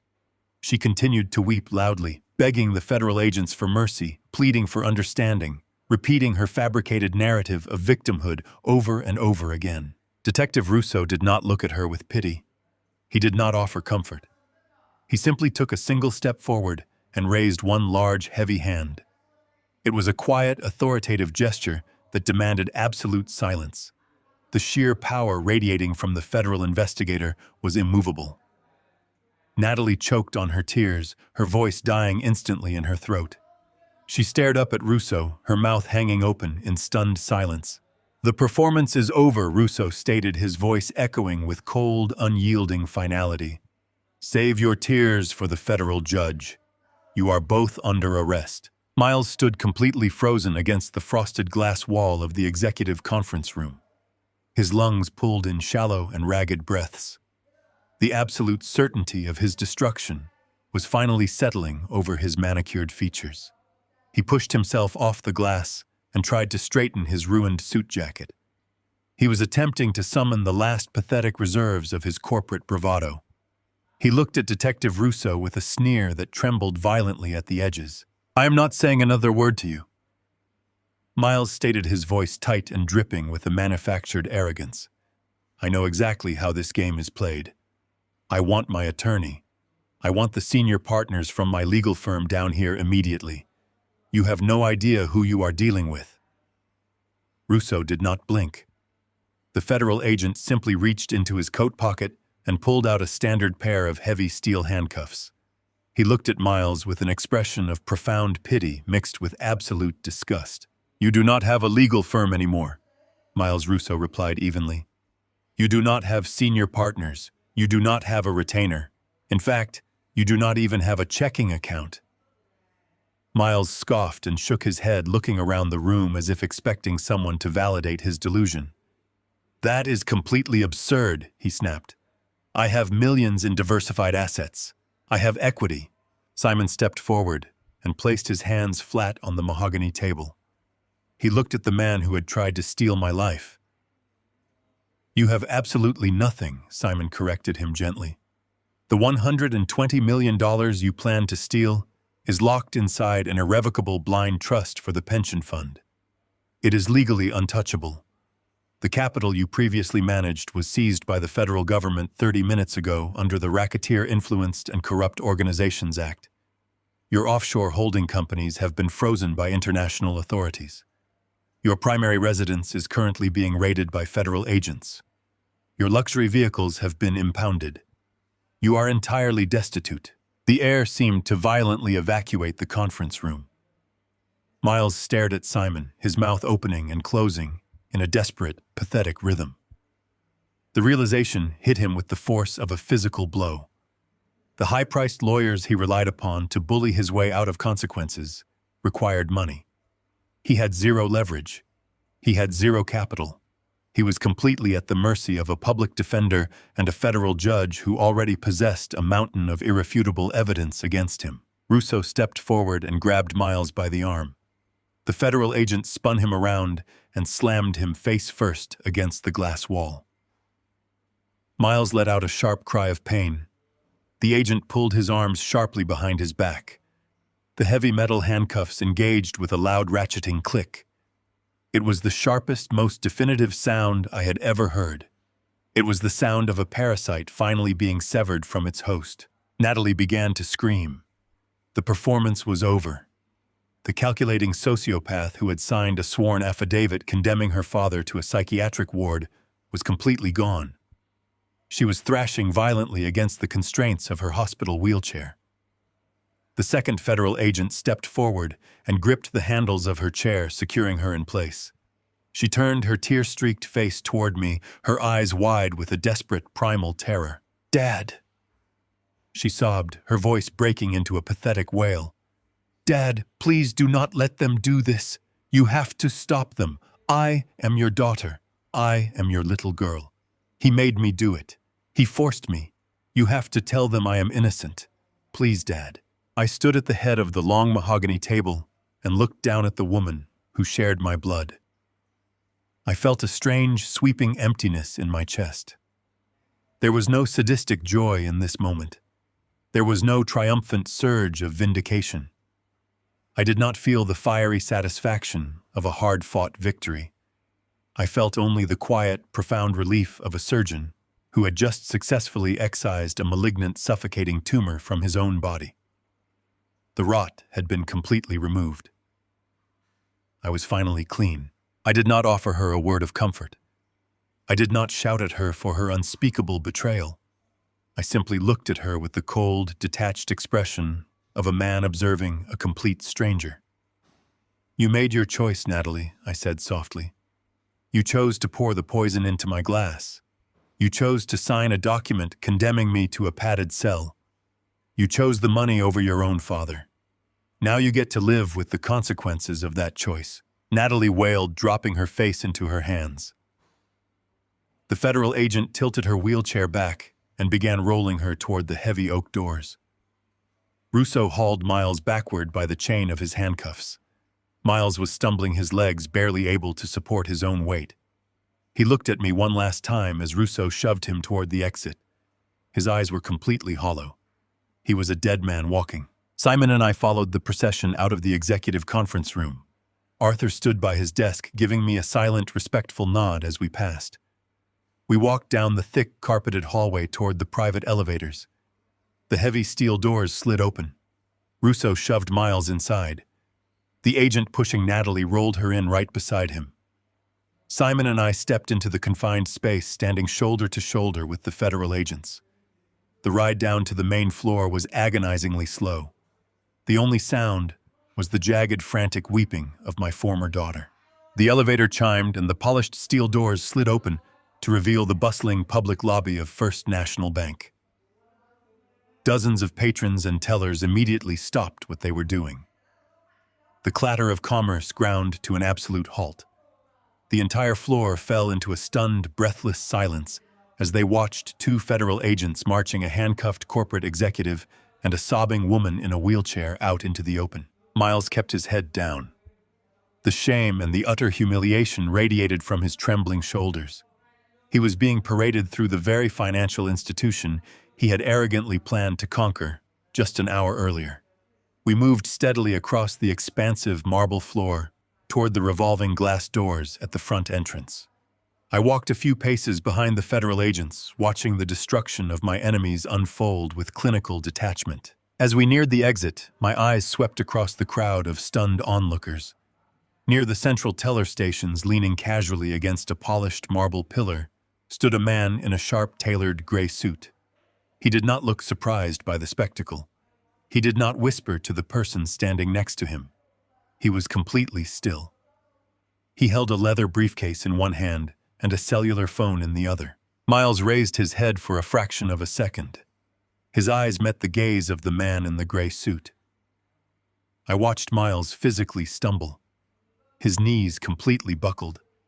Russo had to violently jerk the handcuff chain upward just to keep him from collapsing entirely onto the marble floor. Miles let out a sound that was less of a gasp and more of a dying wheeze. All the remaining blood drained from his face, leaving him the color of old parchment. The man by the pillar did not move. He simply stared at Miles with a cold, terrifying lack of expression. He slowly raised his cellular phone to his ear, never breaking eye contact with my son-in-law. He turned on his heel and walked calmly out the side exit of the bank, disappearing into the morning pedestrian traffic. Simon stepped close to my shoulder, his eyes following the departing figure. He leaned in and spoke in a low, tight whisper. "That is the representative," Simon murmured. "My contacts warned me that the cartel would send an auditor to oversee the final wire transfer today. They wanted to make absolutely certain their capital was successfully laundered."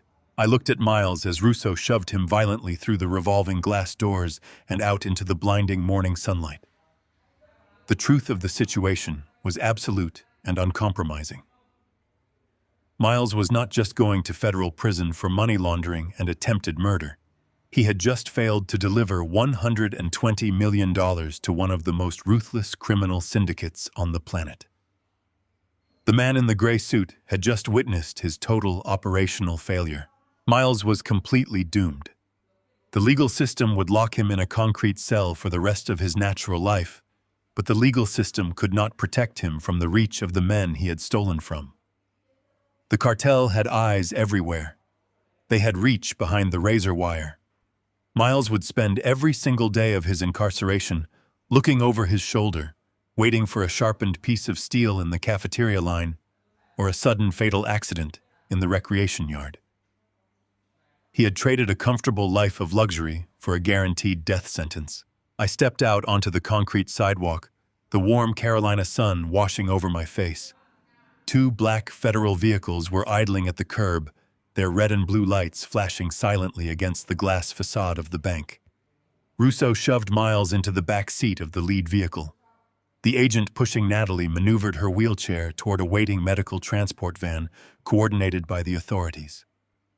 She was still sobbing, my name pleading blindly to the empty air, completely incapable of accepting her new reality. The heavy doors of the federal vehicles slammed shut in unison. The engines roared to life. I stood on the curb with my hands resting comfortably in the pockets of my bespoke trousers.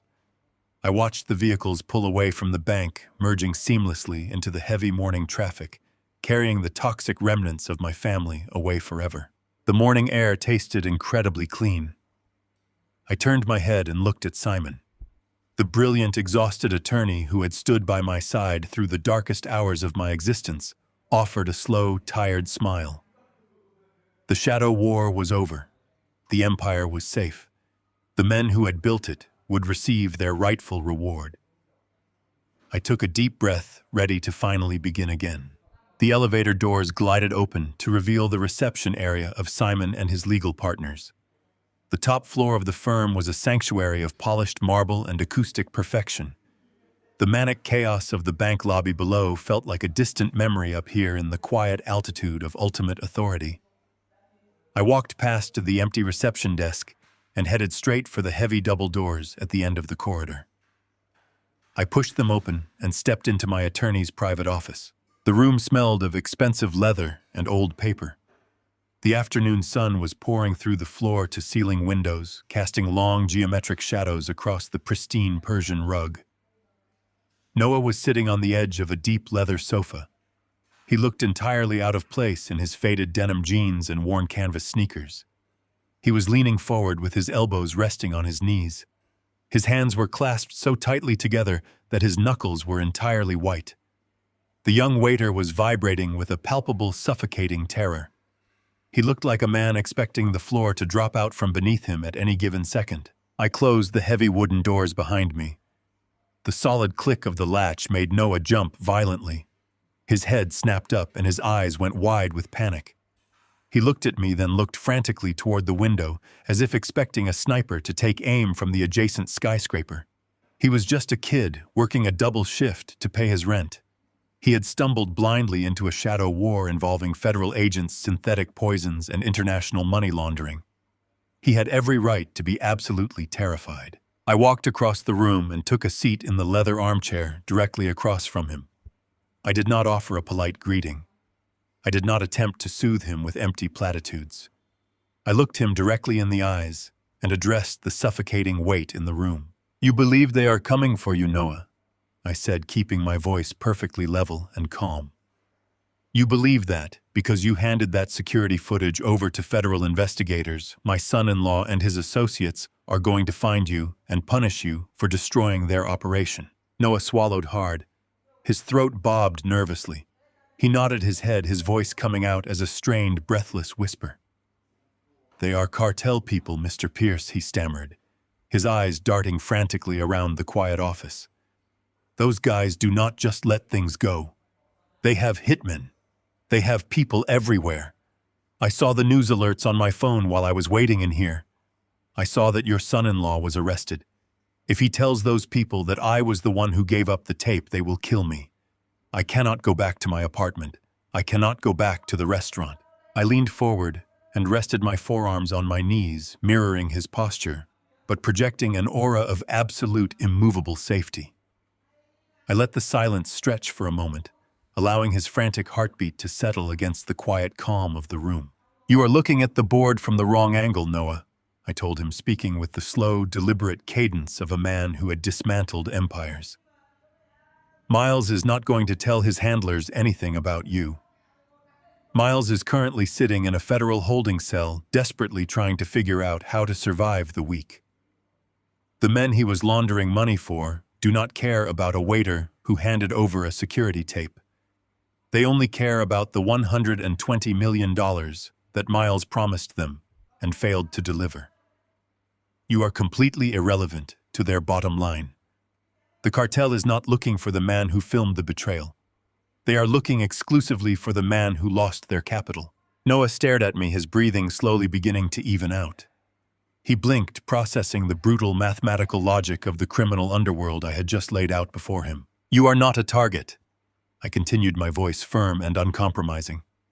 The federal authorities have already secured the digital chain of custody. Your name has been permanently scrubbed from the investigative documents. Simon ensured that you were classified as an anonymous protected informant before the footage was ever entered into evidence. You are a ghost to them, Noah. The Shadow War is entirely over, and you have survived it without a single scratch. A long, shuddering sigh escaped his lips. The rigid tension in his shoulders finally broke. He sank back into the deep leather cushions, running a trembling hand over his face. He looked exhausted, drained by the sheer adrenaline of the past 48 hours. I just wanted to do the right thing, Noah whispered, staring blankly at the polished mahogany coffee table between us. I saw her pour that powder into your glass. I knew who you were. I knew you were a regular. I could have just walked away and pretended I did not see anything. I could have minded my own business. But I could not let her do that to you. I watched the young man sitting across from me. I saw the raw, untested integrity burning beneath his fear.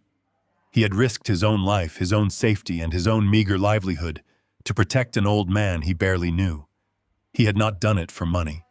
He had not done it for glory. He had done it simply because his moral compass refused to let him look away. I reached into the interior pocket of my suit jacket. Simon had prepared the documents exactly to my specifications before we left the bank. I pulled out 2 thick manila folders and placed them deliberately onto the glass surface of the coffee table. You are sitting in this office expecting me to hand you a duffel bag full of untraceable cash, Noah, I said quietly. You are expecting a payoff. You are expecting me to throw a stack of $100 bills at you, thank you for your service, and send you out the back door to disappear. That is how grateful, wealthy men usually handle their collateral damage. They treat courage like a commodity to be purchased and dismissed. Noah looked at the folders, his brow furrowing in confusion. He shifted nervously on the sofa. I do not want your money, Mr. Pierce, he replied, his voice gaining a fraction of its normal strength. I did not give you the tape for a reward. I know you did not, I stated. And that is precisely why I am not going to insult you with a bribe. I am going to give you something infinitely more valuable. I leaned forward and opened the first manila folder. I slid it across the smooth glass until it rested directly in front of him. It was a thick, legally binding commercial contract printed on heavy watermarked paper. When I was exactly your age, Noah, I began letting the memory anchor my words to the present moment. I was working 90 hours a week on a loading dock. I was unloading rusted shipping containers in the freezing rain. I had a brilliant operational plan to overhaul regional logistics, but I had absolutely no capital. I walked into 20 different banks begging for a commercial loan to lease my first warehouse. 19 of those banks laughed me right out the door. They looked at my dirty boots and my calloused hands, and they saw a liability. The 20th banker looked at me and saw hunger. He saw grit. He took a massive, unreasonable risk and handed me the lease that built my entire empire. Noah looked down at the document resting in his lap. His eyes scanned the bold black text at the top of the page. That is a fully paid 10-year commercial lease for the vacant restaurant property on the corner of Trade and Tryon, I explained, watching his eyes widen in absolute disbelief. It is one of the most coveted pieces of culinary real estate in the entire downtown district. It has a fully upgraded industrial kitchen and seating for 150 patrons. The lease is in your name. The property taxes are paid in full for the next decade. The operating licenses have already been expedited by Simon's firm. It is yours. Noah stopped breathing entirely. He stared at the lease, his mouth falling open. He reached out with a trembling hand, his fingers hovering inches above the paper, as if he were afraid it would instantly evaporate into dust if he touched it. He shook his head slowly, from side to side. Mr. Pierce, he choked out, tears suddenly welling up in his eyes. I cannot accept this. I am just a line cook and a waiter. I do not have a menu. I do not have a staff. I do not even have a business degree. I do not know how to run a restaurant of this magnitude. I opened the second manila folder and placed it squarely on top of the lease. I tapped my index finger against the fresh, pristine acceptance letter resting inside. That is a fully funded, unconditional enrollment into the premier culinary and hospitality management institute in the country, I said, my voice ringing with absolute, unwavering certainty. Your tuition, your housing, and your living expenses have been entirely covered for the next 2 years. You are going to pack your bags. You are going to study under the finest chefs and operational managers in the world. You are going to learn exactly how to build a menu, how to hire a loyal staff, and how to command a kitchen. When you graduate, your restaurant will be waiting for you. Noah covered his mouth with his hands. He bent forward, his shoulders shaking as the sheer, impossible magnitude of the gift finally broke through his emotional defenses. He sobbed quietly, overwhelmed by a generosity that completely defied his comprehension of the world. He had walked into this office believing his life was over, terrified that his act of decency had doomed him to a violent end. He was now realizing that his courage had fundamentally rewritten his entire destiny. I sat back in my leather chair and watched him process the transformation. I did not feel the bitter, hollow sting of betrayal that had plagued me for months. I did not feel the heavy, suffocating weight of my treacherous family. I felt a profound, revitalizing purpose. I was no longer a victim waiting to be slaughtered by greedy parasites. I was a kingmaker. I was using the immense power I had accumulated over a lifetime not to destroy, but to elevate. I was protecting the people who actually deserved to inherit the earth. Noah finally looked up. His face was wet with tears, but the terror was completely gone. His eyes burned with a fierce, unbreakable loyalty. He looked at me, understanding exactly who I was and what I had just done for him. I nodded slowly, acknowledging the silent pact forged between us. The old empire had been purged of its rot, and the foundation for the new one had just been permanently secured. The massive steel doors of the main logistics depot were rolled wide open, but not a single truck engine was running. The usual deafening roar of idling diesel engines and the heavy clatter of loading dock machinery had been completely replaced by a tense, suffocating silence. The morning news cycle had violently shattered the routine of the working day. Every digital screen and radio on the warehouse floor was broadcasting the exact same breaking story. The high-profile arrest of Miles and Natalie was dominating the local channels. The reporters were talking about federal indictments for cartel money laundering and attempted murder. They were talking about the sudden, unannounced sale of my entire logistics empire for $120 million. 300 men and women stood in the center of the concrete floor. These were my drivers, my mechanics, my foremen, and my dispatchers. They were the muscle and bone of the company I had built from the ground up. Right now, they were a sea of absolute panic. They were watching the news and doing the terrible math of the working class. A corporate sale usually meant mass layoffs. A federal investigation into the executive board usually meant frozen assets and dissolved pension funds. They believed they were watching their entire livelihoods evaporate into thin air. They believed the greedy bloodline of their founder had finally destroyed everything they had bled to build over the last 40 years. I walked through the side entrance of the depot and stepped onto the scarred concrete floor. Simon walked quietly beside me, holding his leather briefcase. Noah walked a few paces behind us, wearing a clean shirt and a new sense of profound purpose. The young man had come to witness exactly how a kingmaker protected his own people. The morning light angled through the high industrial windows, illuminating the dust motes dancing in the heavy air. The closest mechanics noticed me first. They nudged the drivers standing next to them. The ripple of awareness spread rapidly across the massive warehouse until every single face turned in my direction. The low, anxious murmur of 300 voices completely died away. I walked directly toward the raised platform of the central loading dock. The men parted wordlessly to let me pass. I saw the deep lines of exhaustion carved into their faces. I saw hands stained permanently black with motor oil and grease. I looked at Marcus, who had been my lead dispatcher for 25 years. He was clutching a clipboard against his chest, and his eyes were wide with a terrifying uncertainty. I knew he was carrying a heavy mortgage and paying for his daughter's medical school. I looked at Elias, who had driven the treacherous mountain routes through every winter storm for 2 decades, just to ensure our delivery contracts were honored. His knees were failing, and he was counting the days until his retirement.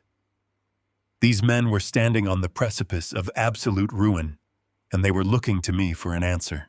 I climbed the metal stairs to the top of the loading dock platform. I turned to face the crowd. I did not need a microphone. I had commanded this floor for 4 decades, and my voice carried easily across the vast open space. You have all seen the morning broadcasts. I began, keeping my tone perfectly level and resolute. You have seen the federal vehicles pulling up to the bank. You know that my son-in-law and my daughter are currently sitting in federal holding cells facing decades in prison.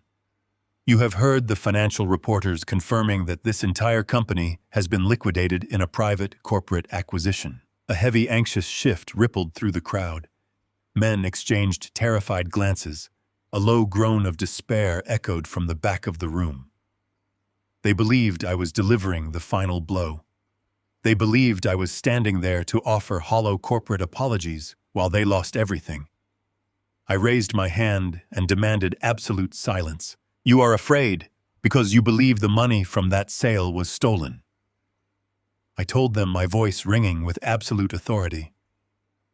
You believe that the wealth generated by your broken backs and your sleepless nights was handed over to a criminal syndicate or locked away in some offshore executive account.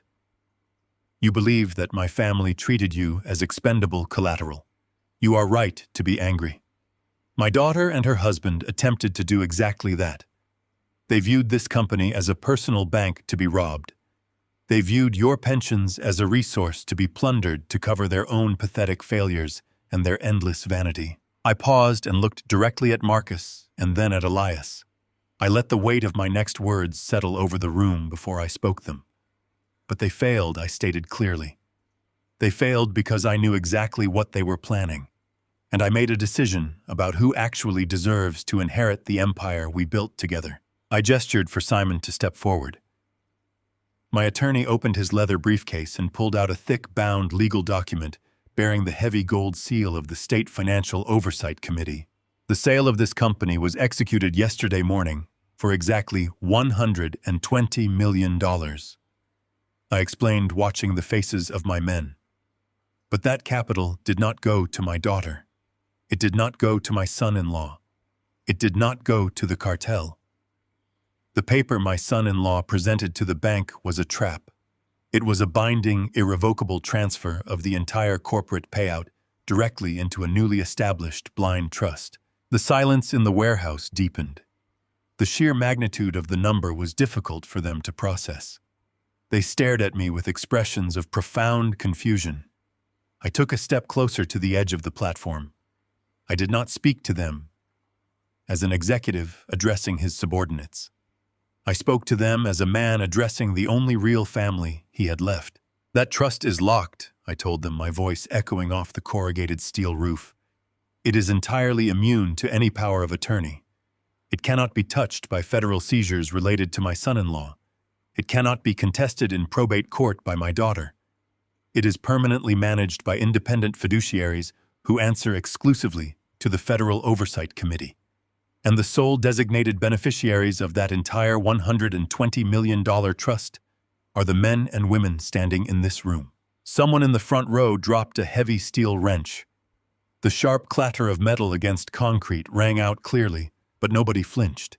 They were completely paralyzed by the revelation. Every single pension you were promised has just been fully funded and tripled in value. I continued driving the reality home. Every outstanding medical debt accumulated by the employees of this firm will be completely erased by the end of the week. The trust guarantees comprehensive health care coverage for you and your spouses for the remainder of your natural lives.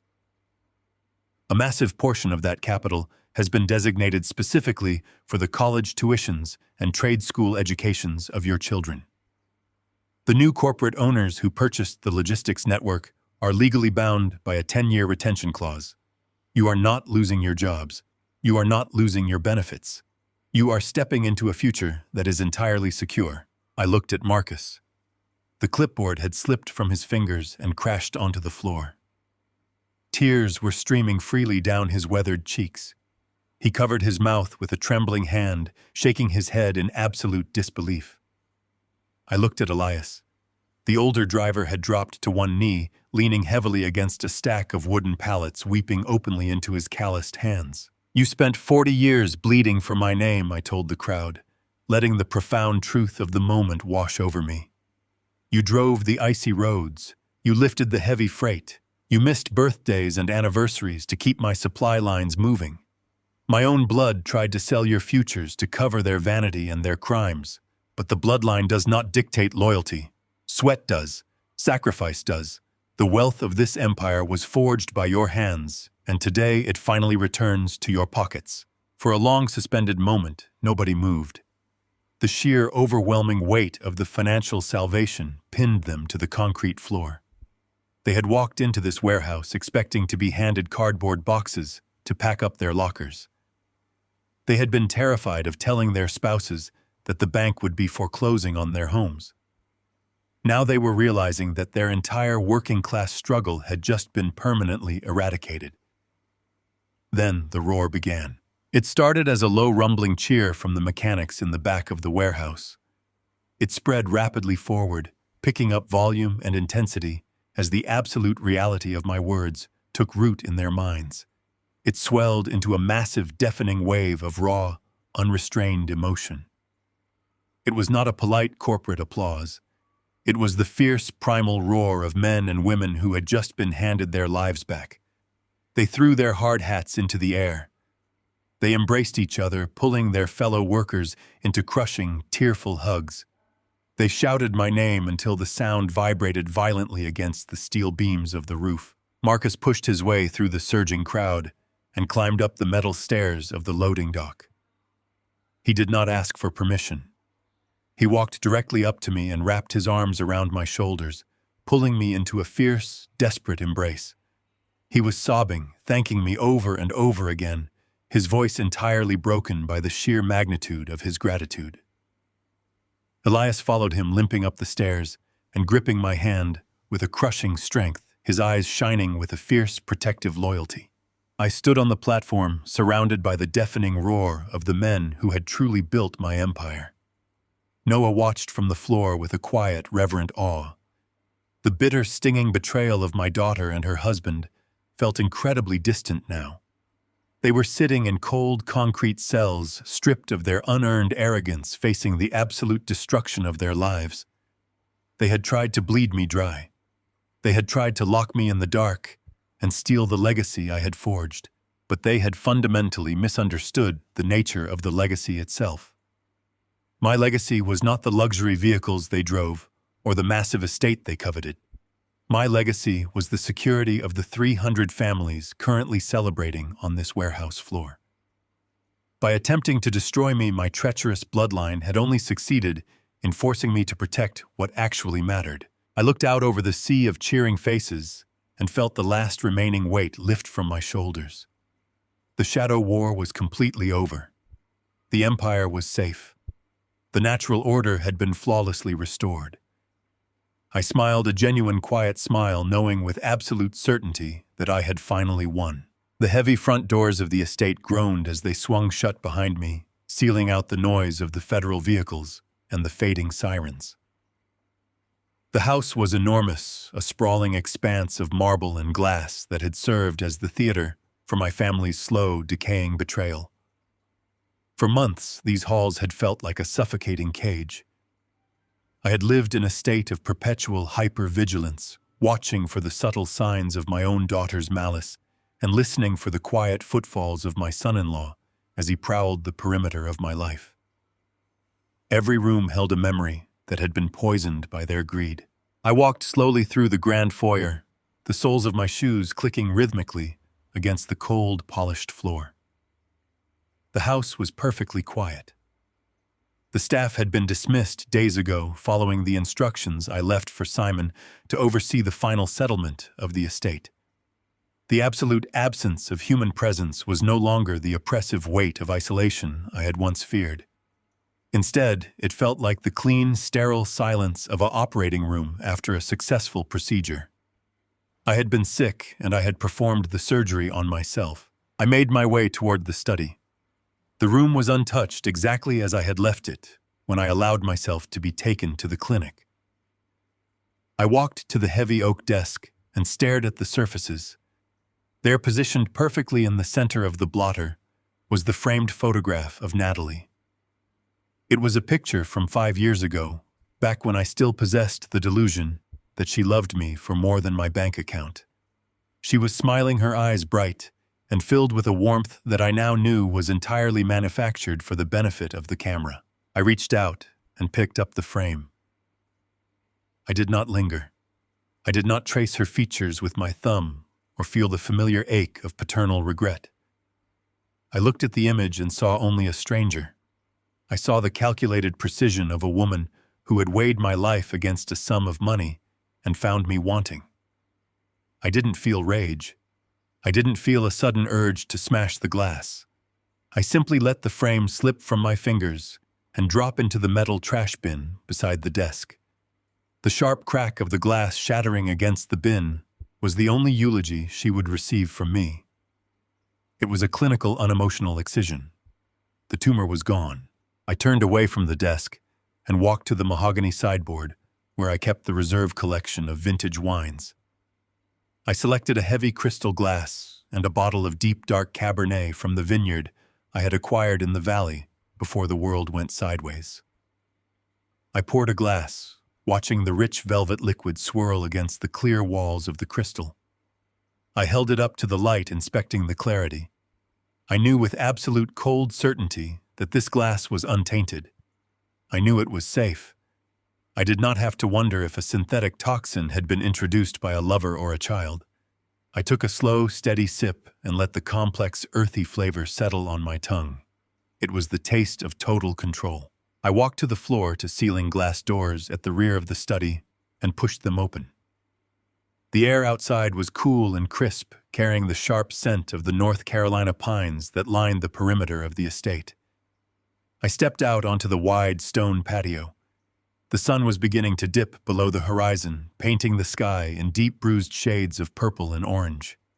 Below me, the sprawling property stretched out into the darkening woods, a vast, silent wilderness that I had spent my life working to secure. I stood there for a long time, watching the shadows lengthen over the pines. I had lost a daughter today. I had lost the only person on earth who shared my direct lineage, the person I had spent decades trying to build an empire for. By any traditional metric, my life was a tragedy of Shakespearean proportions. I had been betrayed by my own blood. I had been forced to witness the destruction of my family from the inside out. But as I looked out over the trees, I did not feel like a tragic figure. I felt like a man who had finally arrived at the exact center of his own reality. I had been a disregarded patriarch, a man silenced by the very people who lived in the shadow of his success. I had been pushed to the absolute edge of my endurance, and yet I had not fallen. I had waited. I had observed. I had systematically rebuilt the floor beneath me until the ground was made of iron. I had been forced to sacrifice a part of myself to save the whole, but the trade was efficient. I had discarded a parasite. I had stripped away the rotting layers of greed that had threatened to consume everything I had built. The empire was not just preserved, it was purified. It was now serving the people who had actually done the work, the people whose hands were stained with oil, and whose backs had grown crooked under the weight of the freight. I finished the glass of Cabernet and set it down on the stone railing. The natural order had been ruthlessly, perfectly restored. My daughter was in a transport van, my son-in-law was in a federal holding cell, and the people who actually built the foundations of my life were secure for the next 3 generations.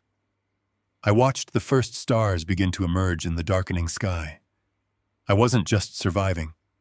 I was beginning the final quiet chapter of a man who had faced the worst of humanity and emerged entirely unmoved. The silence of the estate was not an ending. It was a beginning. I was a man finally utterly at rest. The most profound truth revealed in this journey is that true wealth is never found in the hands of the greedy, but in the peace of an untainted spirit. For decades, I mistakenly believed that unconditional sacrifice would purchase the loyalty of my own blood.